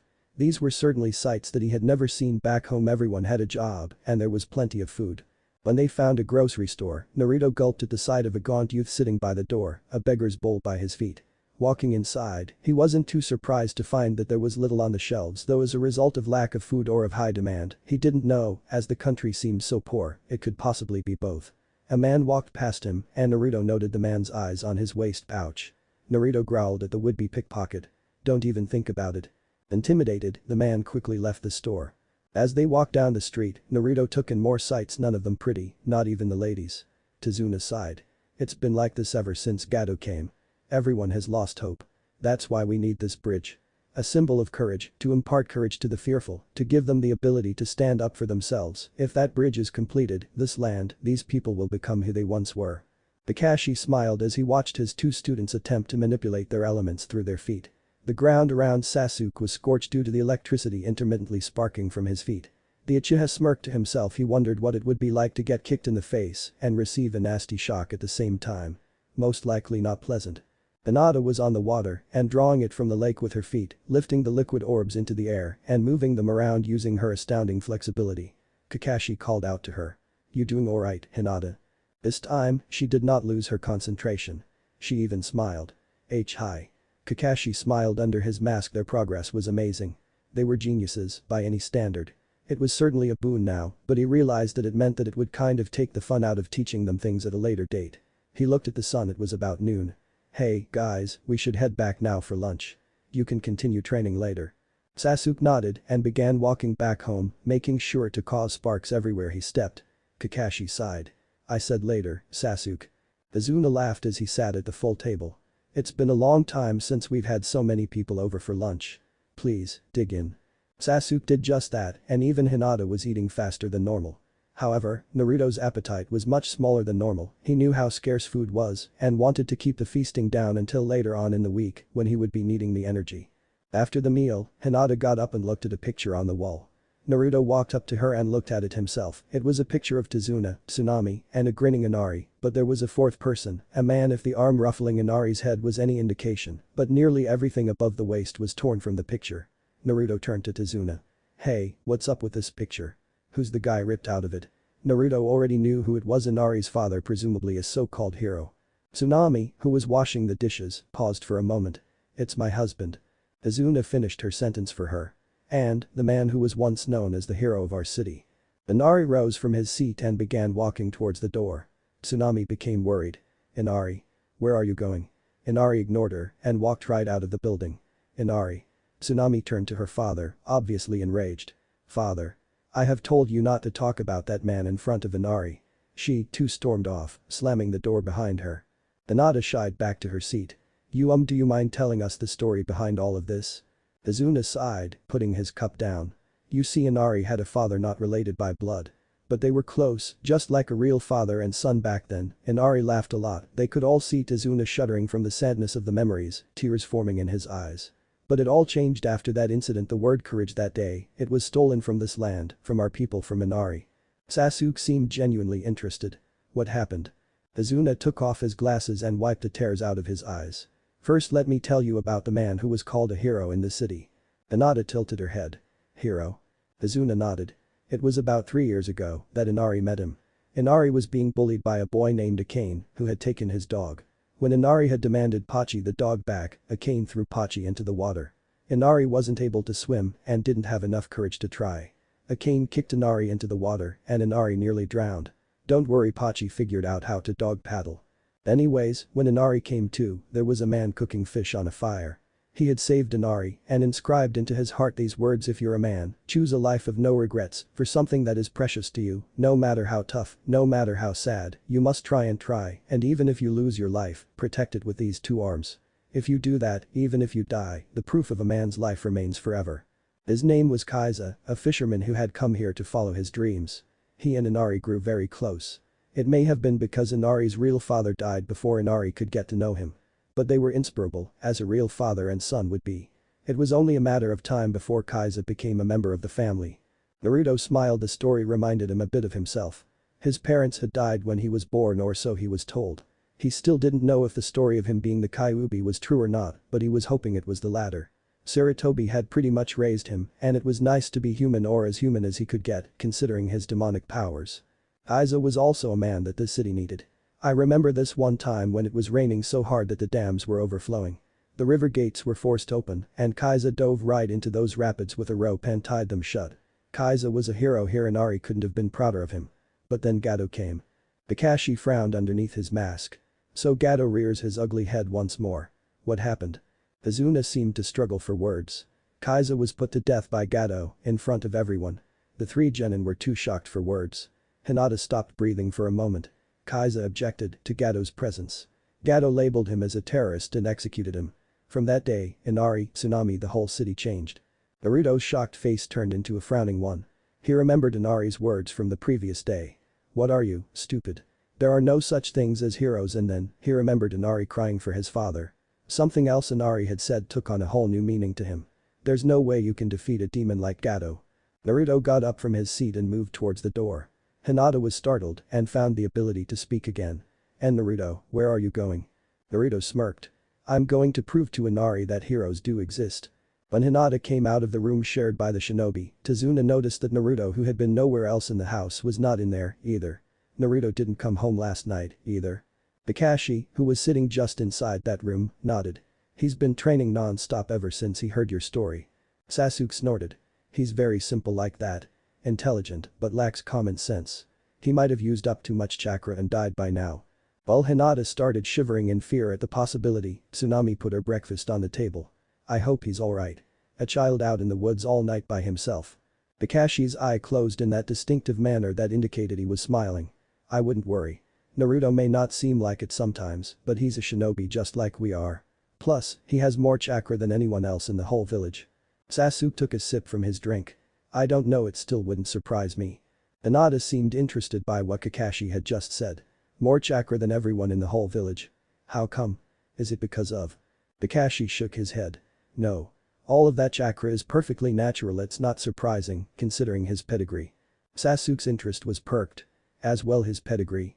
And what do you mean by that? Kakashi coughed into his hand. Sorry, must have been a slip of the tongue. Sasuke sighed, disappointed that he wasn't going to find out anything today. Sure it was. Aku looked out the window of Gato's base. What a beautiful morning, great for picking herbs. He undid the cloth on the back of his head, letting his long feminine hair fall into position. A few minutes later, and he was no longer in his shinobi garb, but a most feminine summer kimono, with a swirl design, with a black band around his neck that he had since he was a child now revealed. Certainly, the only thing that indicated that he was a boy was hidden under his robe. A little while later, as he picked herbs in the forest and placed them in his basket, a bird landed on his shoulder and then flew off a moment later. Haku watched the bird fly and was surprised to see where it landed, on the chest of Kakashi's genin, the one who claimed he would become Hokage someday. Haku walked over, got on his knees, and stretched his arm out towards Naruto. The birds flew from the scene as he grabbed Naruto's shoulder and shook him awake. Wake up, you'll catch a cold sleeping out here. Naruto got up rather quickly. Huh? What? Who are you? Haku smiled, deciding to be honest. My name's Haku. And you? Naruto smiled, glad to be able to spend some time with a girl this pretty. My name's Uzumaki Naruto. What are you doing out here? Haku giggled. I could ask you the same thing. I'm out here collecting some plants for a friend. Naruto eyed the basket Haku was holding. Hey, those are medicinal herbs. Is your friend sick? Haku nodded, surprised that Naruto would know such a thing. Yes, he got pretty injured in a fight the other day and he needs these to help recover faster. Naruto smiled wearily. You mind if I help you? I've had to collect these before and I need to move around a bit to wake up. Haku genuinely smiled, noting the irony in the situation. Thanks a lot. As Naruto began picking the herbs, he kept talking to Haku. You're out here pretty early, though. Haku smiled and decided to turn the question around. So are you. What were you doing out here? Naruto grinned. I was training. Haku noted the various chips in the wood of the trees, the occasional broken branch, and general disorder the scene was in. Oh, that hit, you're a ninja, then. Naruto nodded with enthusiasm. Yep. Haku picked another herb. So, why are you training? Naruto placed the herbs he had picked so far into the basket. Well, to get stronger I guess. Haku giggled again. Well, yes, I suppose there's that, but why do you want to get stronger? Naruto gave a gentle smile to himself as he picked more herbs. I want to be the strongest ninja my village the world has ever seen. Haku tilted his head. Is that for yourself? Or for someone else? Naruto paused for a moment before answering. It's kind of both. I want to become Hokage to prove my strength, and as an extension of that, I want to protect everyone, even the people who don't like me, to show them that I'm not what they think I am. Haku smiled again. Don't you have someone precious to you that you'd protect even if you didn't want to be Hokage? He then frowned to himself, remembering his own childhood. He had been nothing but a beggar child who had even stolen a dog's collar to help keep himself warm, which he was wearing right now. And then Zabuza had came. He looked directly at Naruto, who seemed startled by the statement. When a person has something important to protect, that's when they can become truly strong. Naruto smiled, remembering two things, the first being Kakashi's line, "Don't worry. I'll protect you with my life. I don't let my comrades die." The second was what Kaiser had once told Inari about protecting what was important with your two arms. It was actually something that Sarutobi had taught him before as well. Yeah, that's a lesson that I know pretty well. Haku got up and dusted himself off. Then, you will become strong. Let's meet again somewhere. Naruto nodded, and as Haku walked away, he ran a hand through his hair. By the way, I'm a boy. When Sasuke and Hinata found Naruto a little bit later, after they had eaten breakfast and went to go train, he was unconscious once more. Chapter 12. The results of apprehension and preparation. 196, 197, 198. Izuna interrupted Kakashi's count of his one-fingered push-ups. I've been meaning to ask you this, but how come you're still here? I lied about the money. Kakashi's eye half closed in though. To abandon your duty is not courageous. Below the courageous, there is nothing. Those are the words of the previous Hokage. He made his 199th push-up. That is the way of the shinobi. We do not move because of money alone. He grunted and got to push-up number 200. Okay, you guys can get off now. Tazuna and Tsunami nodded and got off of Kakashi's back. Kakashi looked at his hand and made a fist. 201 fingered push-ups with two people on my back, I'm almost back to normal. Zabuza held an apple in his hand, and a moment later, it burst under the pressure of his grip.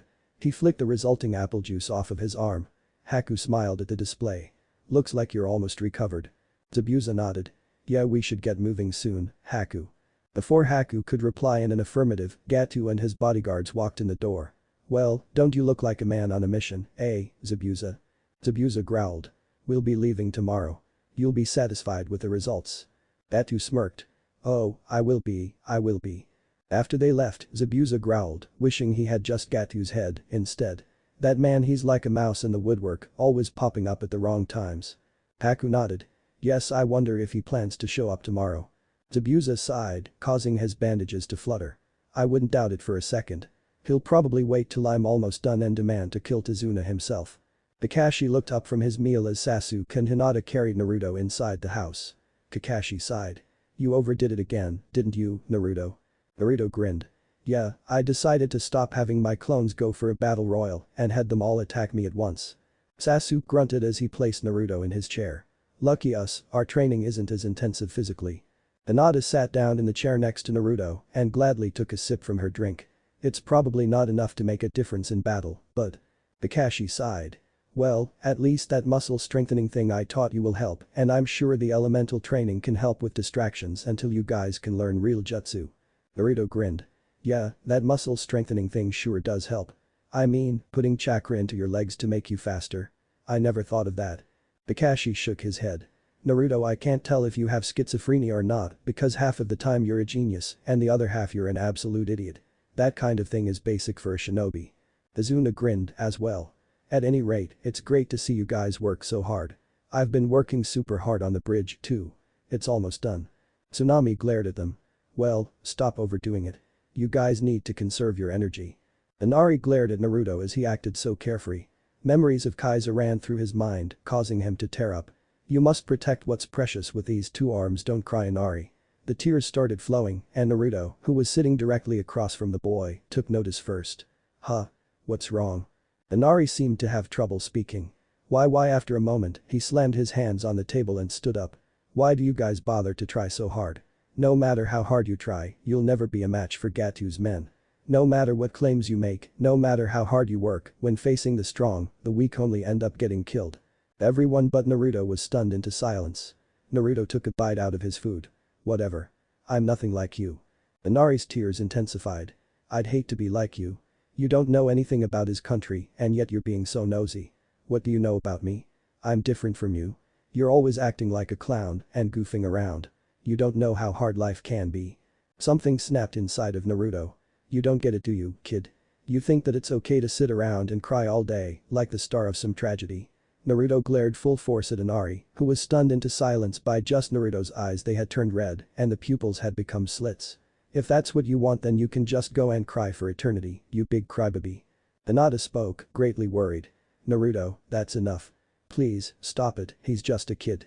Naruto's eyes turned on Hinata and she, too, was paralyzed in fear by the change in his appearance. Naruto walked away, none daring to stop him. Inari, after recovering his sense, ran out the front door. Sasuke saw the sheer terror on Hinata's face and shook her shoulder. Hinata, are you alright? Hinata came out of her daze. She didn't dare tell Sasuke about Naruto's eyes, whatever they were, it was not a part of his devil fruit powers. She looked down at the ground, deciding not to say a word. Silently, Kakashi got up from his own chair and decided to follow Inari outside. As Inari sat on the dock, sobbing, Kakashi came up from behind him. You mind if I join you? Inari shook his head and Kakashi sat down next to him. Naruto didn't mean as much harm as it may have sounded like. He doesn't use his head sometimes. This seemed of no comfort to Inari, who was still shivering from Naruto's glare. Kakashi sighed to himself. Tazuna told us about your dad. Like you, Naruto also grew up without a father. In fact, he didn't even have a mother, nor siblings. Sasuke and Hinata have been his only two friends, and he's only so close to the Sarutobi clan, the people who took him in and raised him. The truth is everyone else in the village hates his guts for something beyond his control. Inari looked up at the Jonin. You mean the reason they call him demon, right? Kakashi nodded. Right. But I've never once seen him cry or complain. He's always trying his best to get people to see who he is at heart, not what they see in their minds. For that dream, he'd risk his life. He probably grew sick and tired of crying a long time ago. He knows what it means to be truly strong, just like your father did. In fact, Naruto may know how you feel better than anyone else. Inari seemed surprised. What? Kakashi nodded. He always asks us how you're doing when he's not around. He doesn't seem to be able to not be concerned about you. Inari looked down at the water, the moon's reflection intersecting with his own, and smiled. Kakashi, Hinata, Sasuke and Tazuna were all packed for the day. Kakashi turned to face Tsunami, who was going to bid them farewell. Take care of Naruto. I want him to take a break from training today. We're going to need him at peak strength for the upcoming battle. Zabuza growled when he heard Gatu's voice come over the radio. Is the ambush ready? Zabuza didn't respond but looked at Haku, who nodded. They both disappeared, leaving the boat empty except for the sound of Gatu's voice. Hey, Zabuza, are you there? Hey. Gatu, sitting on his couch at his base, growled. Looks like they're already starting. He looked up at his bodyguards. Time to get moving. Naruto woke up with a start. Ah. I overslept. He peeked into the front room, not seeing anyone there aside from Tsunami and Inari. Hey, where is everyone? Tsunami, who was sewing, paused for a moment. Sensei said for you to take a break from training today. Naruto went back to his room and hurriedly got dressed in his standard shorts and vest. Shoot, I knew they had gone without me. I've got to hurry, I can just feel that today's the big day. He dashed through the house and out the door, leaving behind a shocked Tsunami and Inari. I'm off. Inari could not help but look in the direction Naruto had went, thinking for a moment before resuming helping his mother with her sewing. What is this? Tazuna was shocked at the sight before him. All 5 of the remaining workers were on the ground, some blood on the ground nearby. One of them was still conscious and Tazuna rushed to his side. What happened? Please, tell me. The man coughed, some blood in his mouth. A monster. Tazuna growled as the man fell unconscious. A monster that leaves 4 suspects, that's for sure. Kakashi was surprised. Wait, 4? I thought Zabuza was the only monster around here. Tazuna gulped. Well, there was something else that I forgot to mention. Inari, help me with the dishes. Give me a minute, I'm in the bathroom. The 2 men standing in front of Tazuna's door smirked. This would be too easy. Mist began to envelop the bridge. Everyone immediately stood back to back. Kakashi growled. Here they come. Looks like he's still alive after all. Hinata narrowed her eyes. This is Kurigakure no Jutsu, right? Zabuza's voice came from somewhere in the mist. Long time no see, Kakashi Sasuke's body began trembling. Oh, I see that you're still with those brats, the boy is shaking. Poor thing. Immediately, 10 clones of Zabuza appeared all around them and even between them. Sasuke smirked. What I'm trembling from isn't fear but excitement.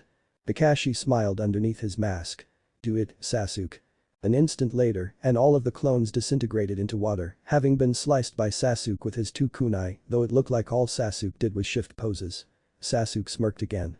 It's going to take a lot more than that to take me down, let alone all of us. Zabuza's voice came once again, though this time from one direction than from all around them. Everyone turned to face Zabuza and Haku, who were in the direction that they themselves had walked from to get here, blocking their exit. Looks like the brat's grown. He could be your rival, Haku. Haku tilted his head, which was covered by his mask. Maybe. Kakashi narrowed his eye. It looks like I was right on the mark. That masked kid, he's obviously Zabuza's comrade if he's still here. Sasuke growled and stepped forward. He should drop the act. I hate people like him. Kakashi held him back with one hand. Let Hinata do this. Her eyes will allow her to fight him better, he is a hunter nin, after all. Sasuke grunted and let Hinata step up to the plate. Haku tilted his head again. Taking down those clones even though they only had 1/10 of the strength of the original, it's still impressive. Let's see if this girl is any better. Zabuza grunted. We have the advantage. Go. Haku disappeared and appeared in front of Hinata, a senbon at the ready, and swung at Hinata. Hinata grabbed Haku's wrist with her left hand and then thrust her palm into Haku's chest, forcing him back. Haku grunted in pain and slowly stood up. I see close combat is your forte. Then let's see how you deal with ranged attacks. The door shattered into many pieces, with Waraji's hand on his now sheathed sword. Apparently he had sliced it into that many pieces himself. Zori stepped in the door and smirked at Tsunami's face, who was completely stunned. You're Tezuna's daughter, right? You're coming with us. Inari heard his mom scream from inside the bathroom and rushed out into the main room, where Tsunami was on the floor, the table broken, and the 2 men were standing above her. Mom. Waraji smirked. What do you want, kid? Tsunami panicked. Inari. Don't come, run away. Waraji looked to his partner. Should we take the brat, too? Zori looked at Inari, causing many unpleasant memories to emerge in the boy's mind. I don't know, we only need one hostage. Waraji began to draw his sword. Then, should we kill him? Inari hid behind the wall, and Tsunami decided to resort to drastic measures. Don't you touch him. If you do, I'll bite my tongue and kill myself. You want a hostage, right? Inari started to cry at his mom's display of courage. Zori frowned. Thank your mom, kid. Waraji's frown was deeper. Darn it, I wanted to cut something. Zori glared at his taller partner. You always want to cut something. You cut several things on the way here and you're probably going to cut several more things on the way back. Let's just tie her up and get going. Inari broke down and cried as they left. I'm so sorry mom, I'm just a kid, I can't do anything against monsters like them, I don't want to die. You big crybaby. Inari was startled from his tears. You think that it's okay to sit around and cry all day, like the star of some tragedy?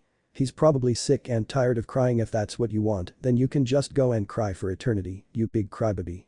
He knows what it means to be truly strong, just like your father did. If you're a man, choose a life of no regrets for something that is precious to you, no matter how tough, no matter how sad, you must try, and even if you lose your life, protect it with these 2 arms. Inari wiped his tears. They're all so incredible, so cool, so strong. He stood up and clenched his fists. I will become strong, Dad. Waraji leered at Tsunami. What pretty skin, I want to cut it. Zori pushed her. Walk faster, will you? Trust me, the faster we get done with this, the faster you get away from Waraji here. Waraji took offense to that, but before he could voice his indignation, Inari's voice came from behind them. Wait. All 3 turned around to see Inari, standing on the corner. Tsunami yelled at him. Inari. Run away, now. Inari grit his teeth. I can do it. Get away from my mom. He dashed towards the 2 swordsmen, yelling to give himself strength. Borei put his hand on his sword. Gee, idiot. Tsunami screamed for her son to stop, but to no avail. Zori put his hand on his own sword. Cut him. A moment later, and Inari was cut into 3 pieces, or so it seemed. Waraji and Zori were more than shocked to find that what they had cut was nothing more than a log. Zori growled. Kawarimi. The voice came from behind them. Sorry I'm late, but a hero usually shows up at the last second. Inari looked up at his savior. And Naruto. Naruto grinned at the boy. Great job, Inari. Thanks to you, I was able to resuscitate your mom. Inari looked behind him. Indeed, his mother was with them and not with the samurai. Waraji growled. You little brat. We'll show you what happens when you mess with us. They both began to charge at Naruto, and Naruto merely smirked. He threw some shuriken at them, which they blocked with their swords, which was just a distraction. They saw their shadows enlarge and managed to turn around just in time to block the fists of the two clones that had appeared behind them, both of them in their hybrid forms. The force of the impact caused them to drop their blades, which fell into the ocean. Baraji snarled. "That was my favorite sword, you brat. I'll show you what happens when you make me angry." Zori sighed. "I hate it when he gets like this." Baraji grit his teeth and all could see that he was growing larger. Not only that, but he was growing fur. His arms grew longer and he slouched over a bit. His ears raised up a bit and his mouth grew into a snout. A moment later and the clones were sliced in half by the claws of a grizzly bear human hybrid. The beast turned on the real Naruto, a crazed look in his eye. "I'll kill you, I'll tear you to shreds and eat whatever's left. And when I'm done, those two are next." As Inari and Tsunami huddled in fear, something inside of Naruto snapped. "You can threaten me all you want but mess with them and you'll see what I'm truly capable of." Naruto changed forms, this time into his most muscular form. The beast charged at him and Naruto ducked under him and then threw him into the water. Naruto glared at Zori. "Next." Zori looked at the now human Waraji, who was beginning to sink. "Look, I'll surrender if you agree to fish him out, alright. My powers aren't nearly as fearsome as his and this isn't the best place for a fight." Naruto raised an eyebrow. "Oh? And just what are your powers?" Zori sighed and a moment later was a child-sized cola with human posture. Naruto couldn't help but laugh as Zori growled at him. "You gonna fish him out or not?" Baraji growled at his partner and would have said something if he wasn't gagged. They had been tied up with only their heads exposed and then put on a boat which was tied to the dock with a rather long piece of rope. As a pittance, their swords had been fished out and placed with them. Naruto smiled. "Thanks for helping me out with it, I can't fall in the water or I'd drown, same as them." Tsunami smiled back. "We should be thanking you. We had no idea that the devil fruit had such a curse with it." Naruto frowned. "Well, this certainly explains how Tazuna knew about the source of my powers, tell me the truth. Gatu has powers too, doesn't he?" Tsunami frowned. "Yes or so he says.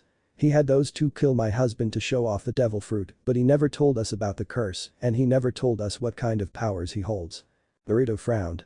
"I see this is my first encounter with someone else holding these powers, but what I do know is that there are 3 kinds and I most certainly hope that it's not the kind that gives him power over the elements." Naruto yelled out to the boat. "I hope you guys know that you personally executed the father of this family. I'm sure they wouldn't think twice about cutting you loose." All movement on the boat ceased, apparently they had been trying to wriggle out of the ropes. Inari spoke up. "How did you know that they'd be here?" Naruto grinned. "There was this boar that was all cut up in the forest and all the trees around it were cut, too. I noticed that all the cuts made a path that led straight back here, so I followed as fast as I could. But what I really want to talk about is an apology. I'm sorry about yesterday. I shouldn't have said those things." Naruto patted Inari on the head. "You're strong. You're certainly no crybaby." Inari stared in surprise at Naruto and was surprised when he felt tears running down his cheeks. Shoot, I told myself that I was never going to cry again, now I'm a crybaby again." Naruto chuckled. "What are you talking about? It's okay to cry when you're happy." Inari was shocked for a moment and then began crying again. Naruto smiled and turned back to face the 2 samurai. "Well, if they attacked here then that means that they're probably attacking at the bridge right now, too. I can count on you to keep these guys on their leash, right?" Inari nodded. Naruto grinned. "Man, it sure is tough to be a hero." Inari's faint smile widened into a grin of his own. "It sure is." Kakashi glanced at Sasuke. "Step in front of Tazuna and don't leave my side. Let Hinata handle this." Sasuke grunted. At least he had gotten to kill the clones. Haku went through a series of one-handed seals, getting Kakashi's attention for sure. One-handed? I've never heard of such a thing. Haku stomped down on the ground when he finished. Hijutsu. Sensatsu Susho. The water all around Hinata rose up and formed into several needles. As the needles began flying towards her, she took a combat stance. They all flew towards her and in an instant there was a giant explosion of water. Haku was surprised, however, not to find a body in the water. "Where did she? I see long-range combat is your forte. Then let's see how you deal with close combat." Haku turned around and saw Hinata pulling her right hand back for another palm thrust. Haku sidestepped it, only to see that it was a feint for a kick with her left leg. Haku ducked under the kick and Hinata spun all the way around, using the force from the kick to do a left-handed palm thrust, sending Haku flying all the way back to Zabuza. Zabuza was surprised. Haku lost in speed. Hinata smiled, though breathing a little heavily. "Looks like I'm the faster." Haku managed to land on his feet and analyzed what had just happened. How did she escape? She hadn't jumped over the needles, that's when he noticed her eyes. You're a Hyuga. Hinata nodded. So, then you were able to see a path through the needles, clear as day, that's how you escaped. Hinata nodded again. I could have escaped through the air, but it would take too much time to get back to the ground and attack you again, so I dodged the needles as I ran through them. Haku nodded. To have both the Sharingan and the Byakugan on one team was not expected. Kakashi smirked under his mask. I won't let you underestimate my teamust because they're what you call brats, Zabuza. Hinata is the heiress to the Hyuga clan. Sasuke was the top of his class, and then there's Naruto, the so-called Kitsune of the Hidden Leaf, the boy with more connections to Konoha's past than I care to count, but the one I should let you know of is Hokage's apprentice. Zabuza began chuckling. Oh, is that so? I'm quaking in my boots. Haku, it seems we're falling behind. We don't want that now, do we? Haku shook his head. No, we don't. Chakra began to pour out of Haku's body, causing Hinata's eyes to widen in fear. His chakras spilling everywhere and the air, it's so cold the water all around them began rising up and freezing at the same time. Soon enough, Hinata was surrounded by 21 frozen mirrors in every direction except down.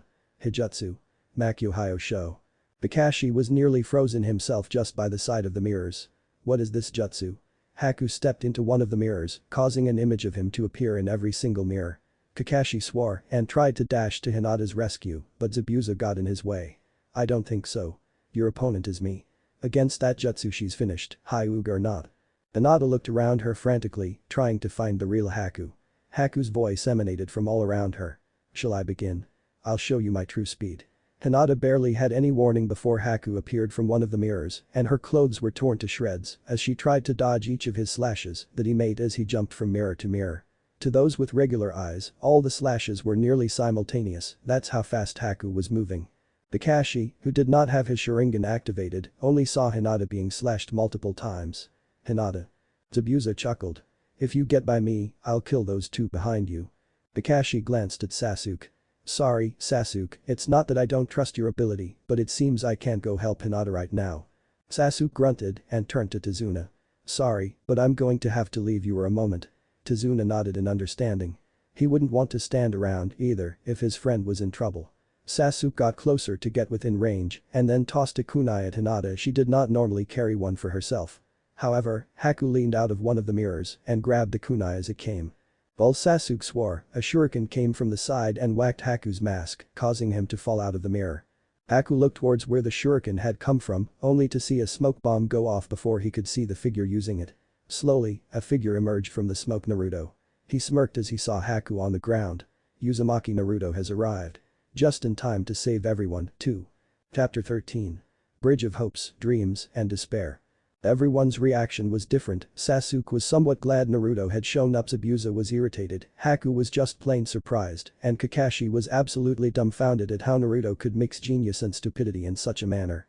Haku remembered his conversation with Naruto, how Naruto said he wanted to get stronger. Zabuza merely remembered how annoying the brat could be to fight, so he tried to take him out as quickly as possible by throwing shuriken at him.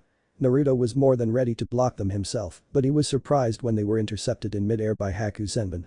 Zabuza was just as surprised as everyone else. Haku, what is the meaning of this? Haku looked towards his master. Zabuza, please, let me fight them my way. I want to see how strong they've gotten. Zabuza turned back to Kakashi slowly. You're as soft as ever. Hinata was shocked when she heard that statement. She looked down at herself. Not one of Haku's attacks had been directed at a vital spot. But what was the point? Why would he? She was surprised when Naruto appeared right next to her. Hey. Hinata. You alright? Need some help? Sasuke growled when he saw what Naruto had just done. Naruto, you idiot. You should have stayed outside the mirrors. Sasuke, deciding to take things into his own hands, put together his hands into a sequence of seals most familiar to him. If those things are ice, then Kaiten. Kakaku no Jutsu. He took a deep breath and blasted one of the mirrors with a great stream of fire from his mouth. Naruto got in front of Hinata as some of the flames swept past the mirror. Sasuke. Did you forget we were in here? Haku frowned underneath his mask. This ice was created through a jutsu. It will take a much stronger flame to melt it. Sasuke swore, but before he could try anything else, he felt a presence right behind him. Hey, kid, you should get back to the bridge builder. On pure reflex, Sasuke swung his arm into the man's chest, making sure to amplify the pain with some electricity. He wasn't too surprised when it turned out to be a clone of Zabuza. Zabuza raised a non-existent eyebrow as he saw the electricity spark from Sasuke's fist as the clone turned into a puddle. Electricity. So, these kids know how to manipulate their chakra to such an extent even at this age. Most impressive, Kakashi. Most don't learn how to do such things until they're chunin. Kakashi shrugged. Well, they are the first students I've ever had the pleasure of teaching, so I'm going to make sure that they become the best. And they can't be the best if they can't beat you. Naruto growled as he watched Haku step into one of the mirrors. I wonder what the trick to this is. He saw Hinata turn around before he heard anything, and what he did hear was Haku's voice from behind him. I'm not there anymore, you know. In an instant, Naruto's clothes were torn to shreds, many of the slashes having drawn blood. As Naruto fell to one knee, many thoughts ran through Hinata's head, each one taking more and more out of her self-confidence. I wasn't able to warn him. I was useless just like I was in the last two fights. I wasn't able to do anything at all then, and I'm not able to do anything but dodge now. All of that training useless. Naruto growled. So many attacks clones. If that's the case, Hinata realized that there might be something that she could do, but before she could warn him, Naruto had already made enough clones to attack all of the mirrors, all of them in his hybrid form. As they approached the mirrors, though, each and every one of them began dispersing, Hinata flinching as each one was slashed.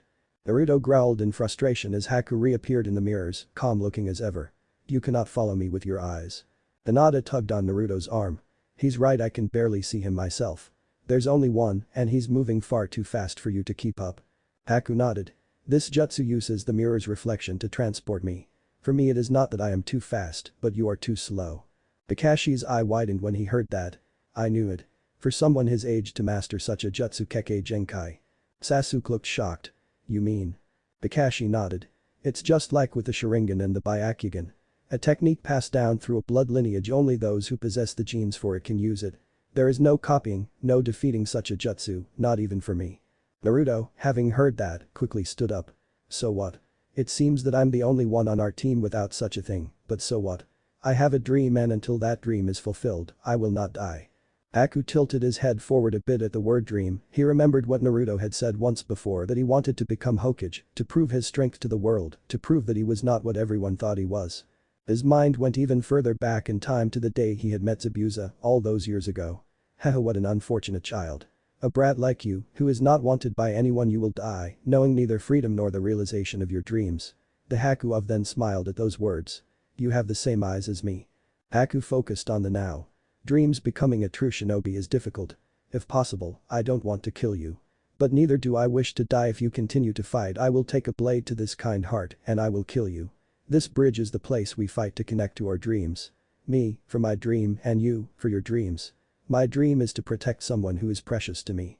To work for him, to fight for him, to make his dreams come true. That is my dream. For that, I will become a shinobi. For that, I will kill you. Sasuke growled when he heard that speech. He can spout whatever nonsense he wants to, there's no way he will. Kakashi interrupted. You forget something, Sasuke. Even if they were to miraculously defeat that jutsu, they cannot beat that boy. Zabuza chuckled. That was not nonsense. Those two brats, they can't destroy their hearts. They've never killed before. That boy has. He knows what it's like to be a shinobi, to kill.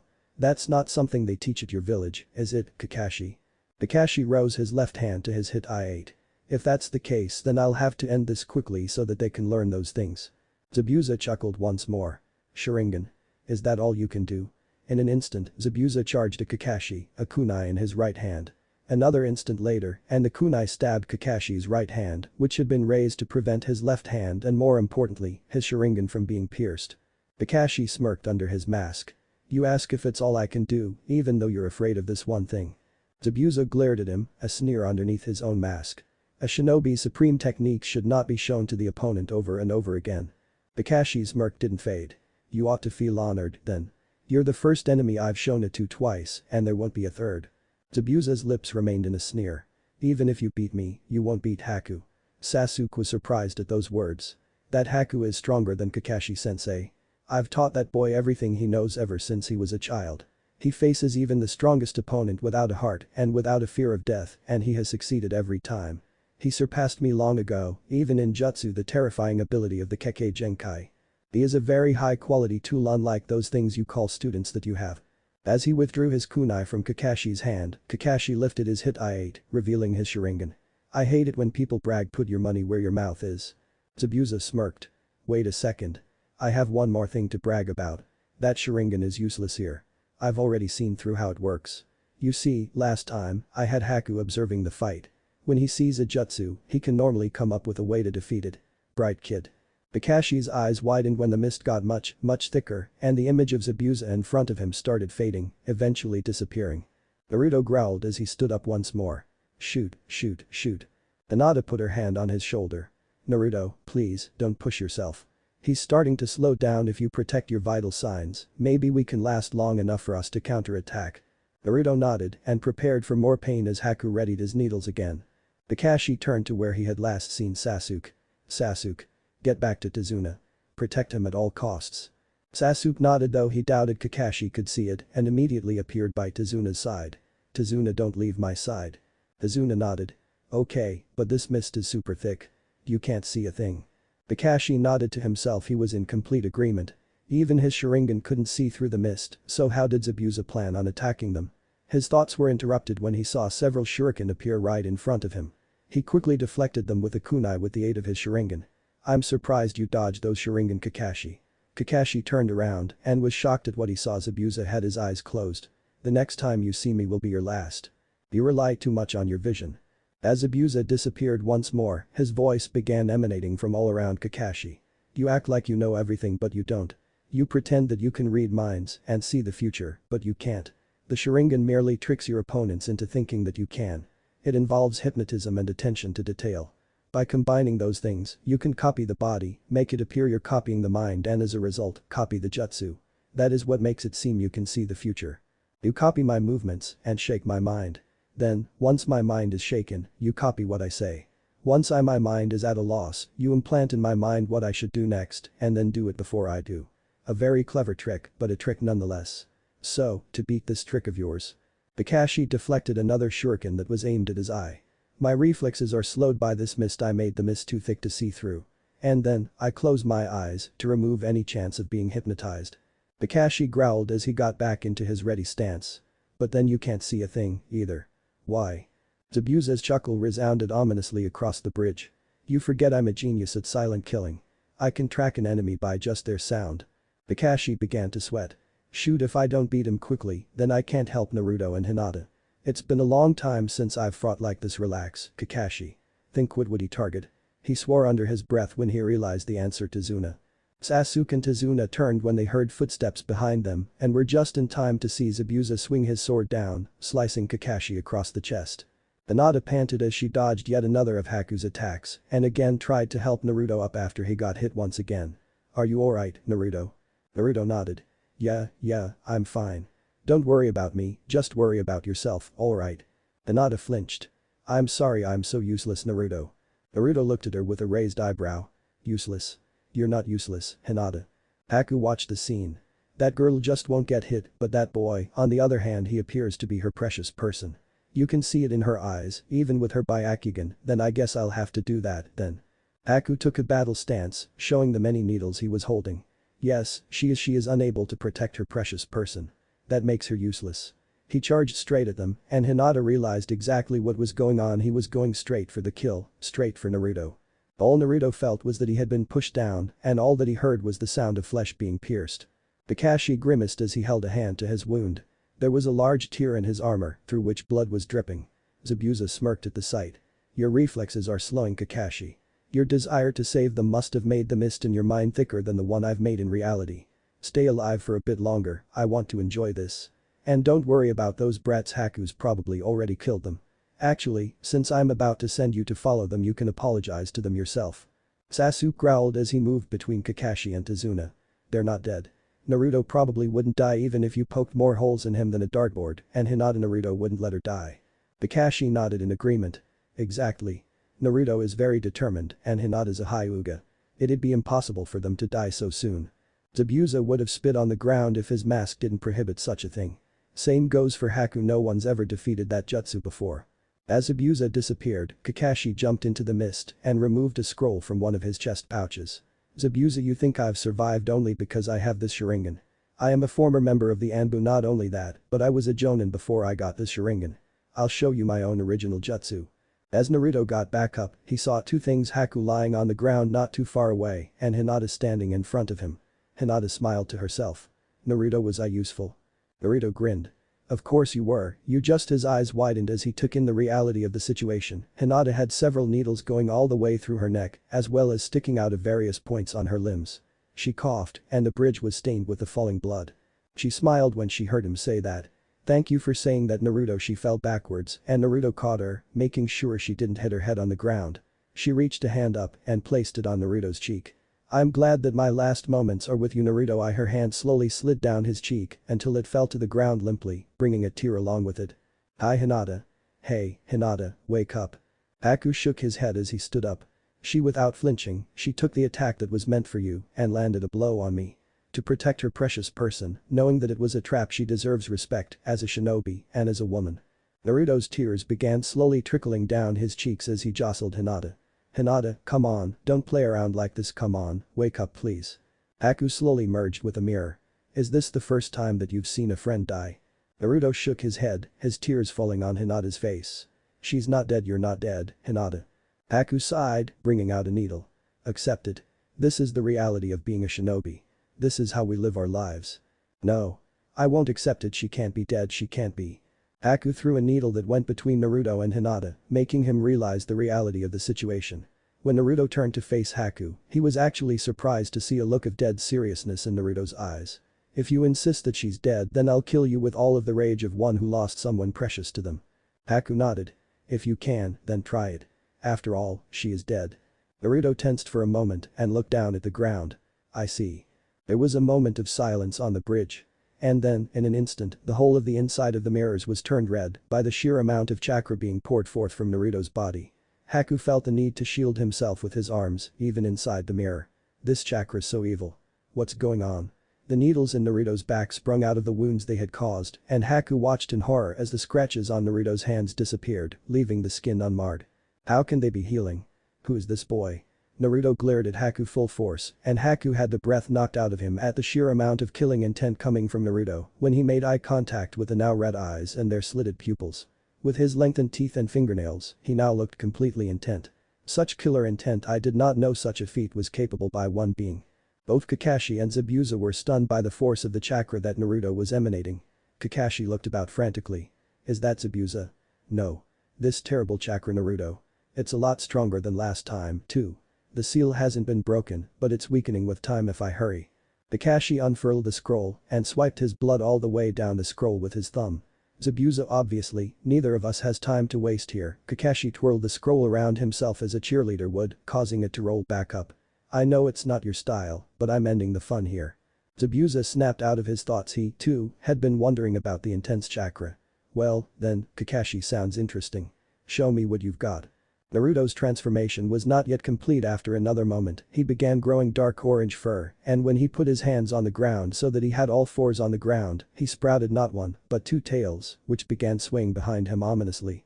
Finally, his head changed shape into that of a most demonic-looking fox. Naruto didn't know it, but he had transformed into a miniature of the Kyuubi no Kitsune, -7 tails.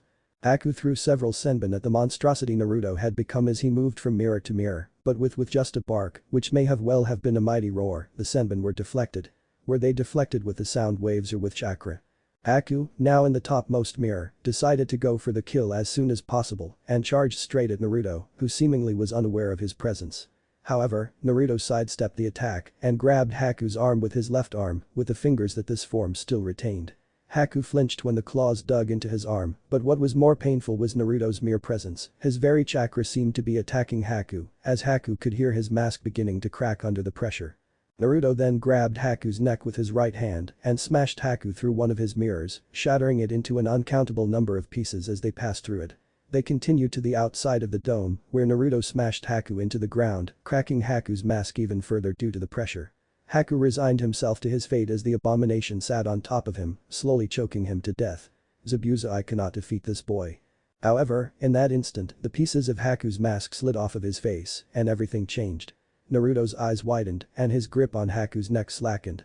Slowly, his body began to shrink, and his fur retracted, slowly assuming his original human form. Once he was fully human, tears began flowing from his eyes again.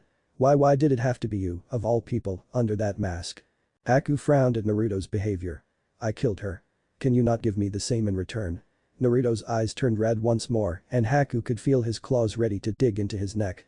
As Naruto's tears fell, Haku felt like crying himself. Letting me live would be a far worse punishment than killing me, please, grant me this mercy. The pain of not having a dream, not being needed by a single person, the pain of simply living. Naruto tightened the fist knot around Haku's neck. That guy's abuser, you mean to tell me he's the only one precious to you? That by losing to me, you think you're worthless to him now? Haku nodded. A broken tool is not needed anymore. As for Zabuza being my only precious person, there were two more. My parents. But they died long ago. They were very kind people who lived in a snowy village in the land of water. One day something happened. Because of my blood my mother was killed. Naruto's eyes widened. Your blood? Haku attempted a nod. Yes, those with blood such as mine are often used in times of war. Over time, we came to be feared, hated. I'm sure that girl experienced much hardship because of her blood. Naruto's mind raced all the way back to when he had first met Hinata. She had been kidnapped because she was a Hyuga. My own father had done it, and before I knew what had happened my father was dead as well. And I came to realize a most painful truth: I was unwanted in the world. Naruto remembered his own past just recently. He realized that Sasuke and Hinata were probably the only people who truly acknowledged Naruto's existence. He had been feared and hated by all for the majority of his life, the only exceptions aside from his friends being the Sandaime, some Jonin, a few Hyuga, and Jiraiya. Even then he did not know how much of it was an act. A most painful truth indeed. If someone were to come to you in that time and were to acknowledge you, wouldn't you treat them as precious? Naruto conceded that Haku was right, he would do the same, just as he did with Hinata. Zabuza took me in, knowing that I had such blood, the blood that everyone hated, the blood that he desired. Haku's tears began mixing with Naruto's own. I was so happy. But now I am but a broken tool. Naruto, please, kill me. I am useless to Zabuza now. Kakashi placed a scroll between his fingers, performed 4 seals: tiger, snake, dragon, and dog, and placed his hands on the ground. Kuchius. Doten. Tsuga no Jutsu. Immediately, all the letters that were within the scroll seemed to pour out from the scroll and into the ground, leaving holes where they had been. Zabuza scoffed as he heard Kakashi's movements. Whatever you do is useless. You don't know where I am, and I know exactly where you are. Zabuza's confidence was shaken, however, when he heard the ground rumble. Daring to open his eyes, he was surprised when the ground erupted. He quickly tried to jump away, but it was too late. His legs were held in place by the jaws of 2 dogs. Zabuza looked around in surprise as he was assaulted by 6 more of the beasts, each varying in size. One was a pug, and another was a bulldog. In mere seconds, the dogs had immobilized him. 2 were biting each of his legs, another was biting his right arm, yet another was holding his sword, and the bulldog had bitten his left shoulder and had its paws on both of his arms. To top it all off, the pug had latched onto his hit-8, placing stress on his neck as he tried to stay standing up. Kakashi smirked under his mask when the mist began to clear. If your eyes and ears fail you, use your nose. You might have seen this coming if you didn't have your eyes shut, you know. I let my blood spill twice, just so that the smell of my blood would stay on your weapons. These are my cute little Ninkin. Their sense of smell surpasses all other dogs and comes close to mine. Zabuza's eyes widened. Comes close to yours? You knew where I was all along. Kakashi smirked under his mask. Oops. Did I let that slip? Anyways, the mist is beginning to clear. Kakashi put his hand near his Sharingan. It seems your future is death. Zabuza growled. My future is death. Stop fooling around, Haddock, I'm sick of it. Kakashi sighed as he observed his quarry. You're the one fooling around. There's nothing you can do, and you know it. Your death is certain. He made eye contact with Zabuza. You went too far, Zabuza. You wanted too much. Your story is known even in my village. You attempted a coup d'etat and that failed. You tried to assassinate the Mizukage and that failed. You probably needed money and protection from Gato, right? Kakashi gripped his right wrist with his left hand and there was a crackle of electricity. A moment later, his hand was glowing with electricity, streams of which arced to the ground like mini lightning bolts. Zabuza was shocked at the sight. Raw elemental manipulation to that extreme was unheard of. It wasted too much chakra, considering that you could accomplish so much more with hand seals. Kakashi looked up from his hand and back at Zabuza. You're too dangerous. Azuna represents this country's courage, and this bridge is this land's hope. Your ideals sacrifice too many. Zabuza growled, wishing Kakashi would hurry up. They're my ideals for a reason, Kakashi. I will never give them up just because you say so. I will fight for them until I die. Kakashi glanced down at the destructive force that was his hand. I ask you once more, surrender. Haku's pleas were earnest. Why are you hesitating? Kill me. I'm worthless now. Naruto removed his hand from Haku's neck and slapped him full across the face. You idiot. A broken tool. Tools can be repaired, ready for use once again. Haku looked shocked, looking straight into Naruto's eyes as they turned blue once more. You would forgive me, her killer, just like that? Naruto sighed and looked away from Haku's face towards Hinata. I would have done just what you had in order to protect her. I understand exactly where you're coming from.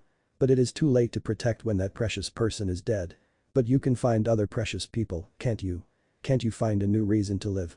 Remember, back in the forest.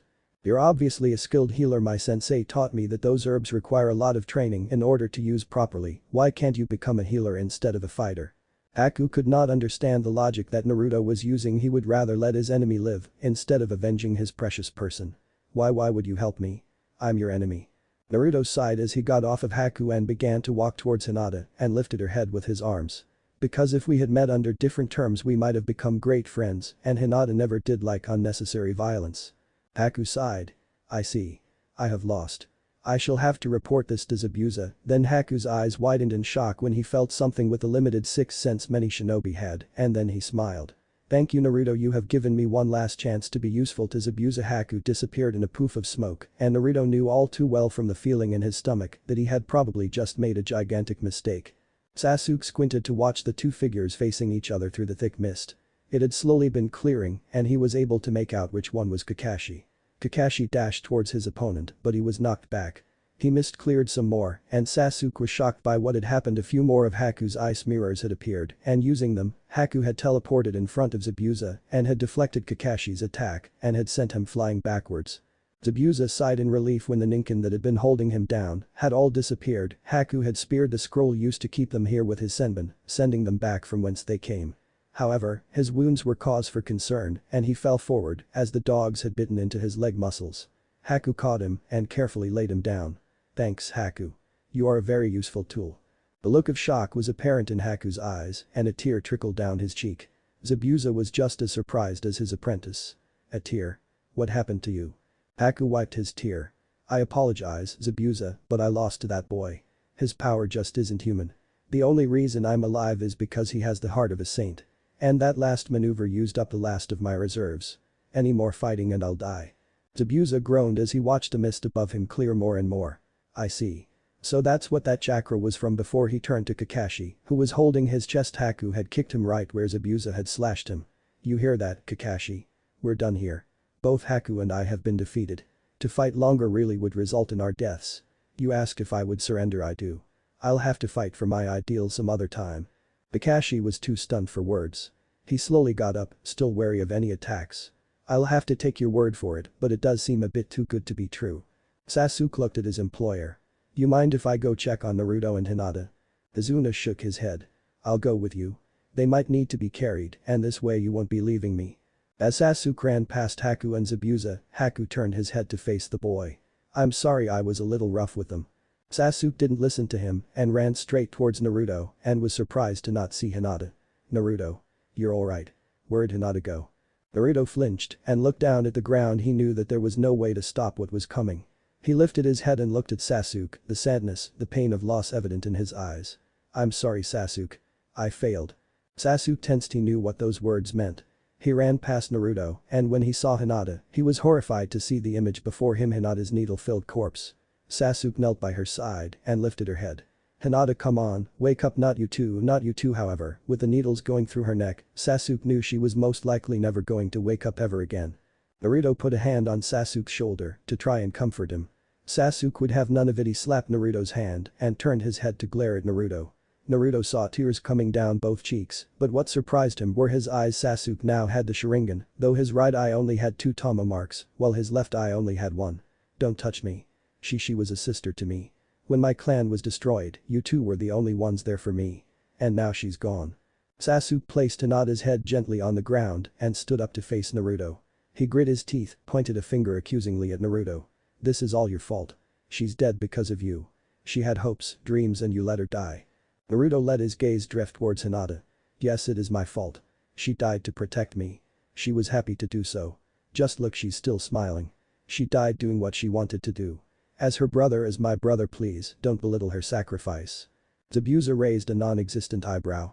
You actually killed one of them? Haku blushed. Well, to tell the truth. The loud laugh echoed down the bridge. My, what's this? Don't tell me that the great demon, Zabuza, lost to a bunch of kids and their babysitter. All turned to face the voice there, standing all by himself at the unfinished end of the bridge, was Gatu. The man chuckled at their surprised expressions. What? Do I have something on my face? Zabuza growled as he managed to stand on his own. I figured you were going to come, but to come all by yourself you are a very foolish man, Gatu. Gatu chuckled as withdrew a sword that had been concealed within his cane. Well, believe what you want. You see, I came here to kill you, Zabuza. Actually, since you've failed your mission, I'll have to kill everyone here, won't I? Sasuke, who was closest, cracked his knuckles as all of his hatred was focused on Gatu. You won't be killing anyone, especially since you're about to die at my hands. I'll make you regret ever setting foot on this bridge. What if Naruto has 2 type power in One Piece? End here, and thanks for watching my video till the end.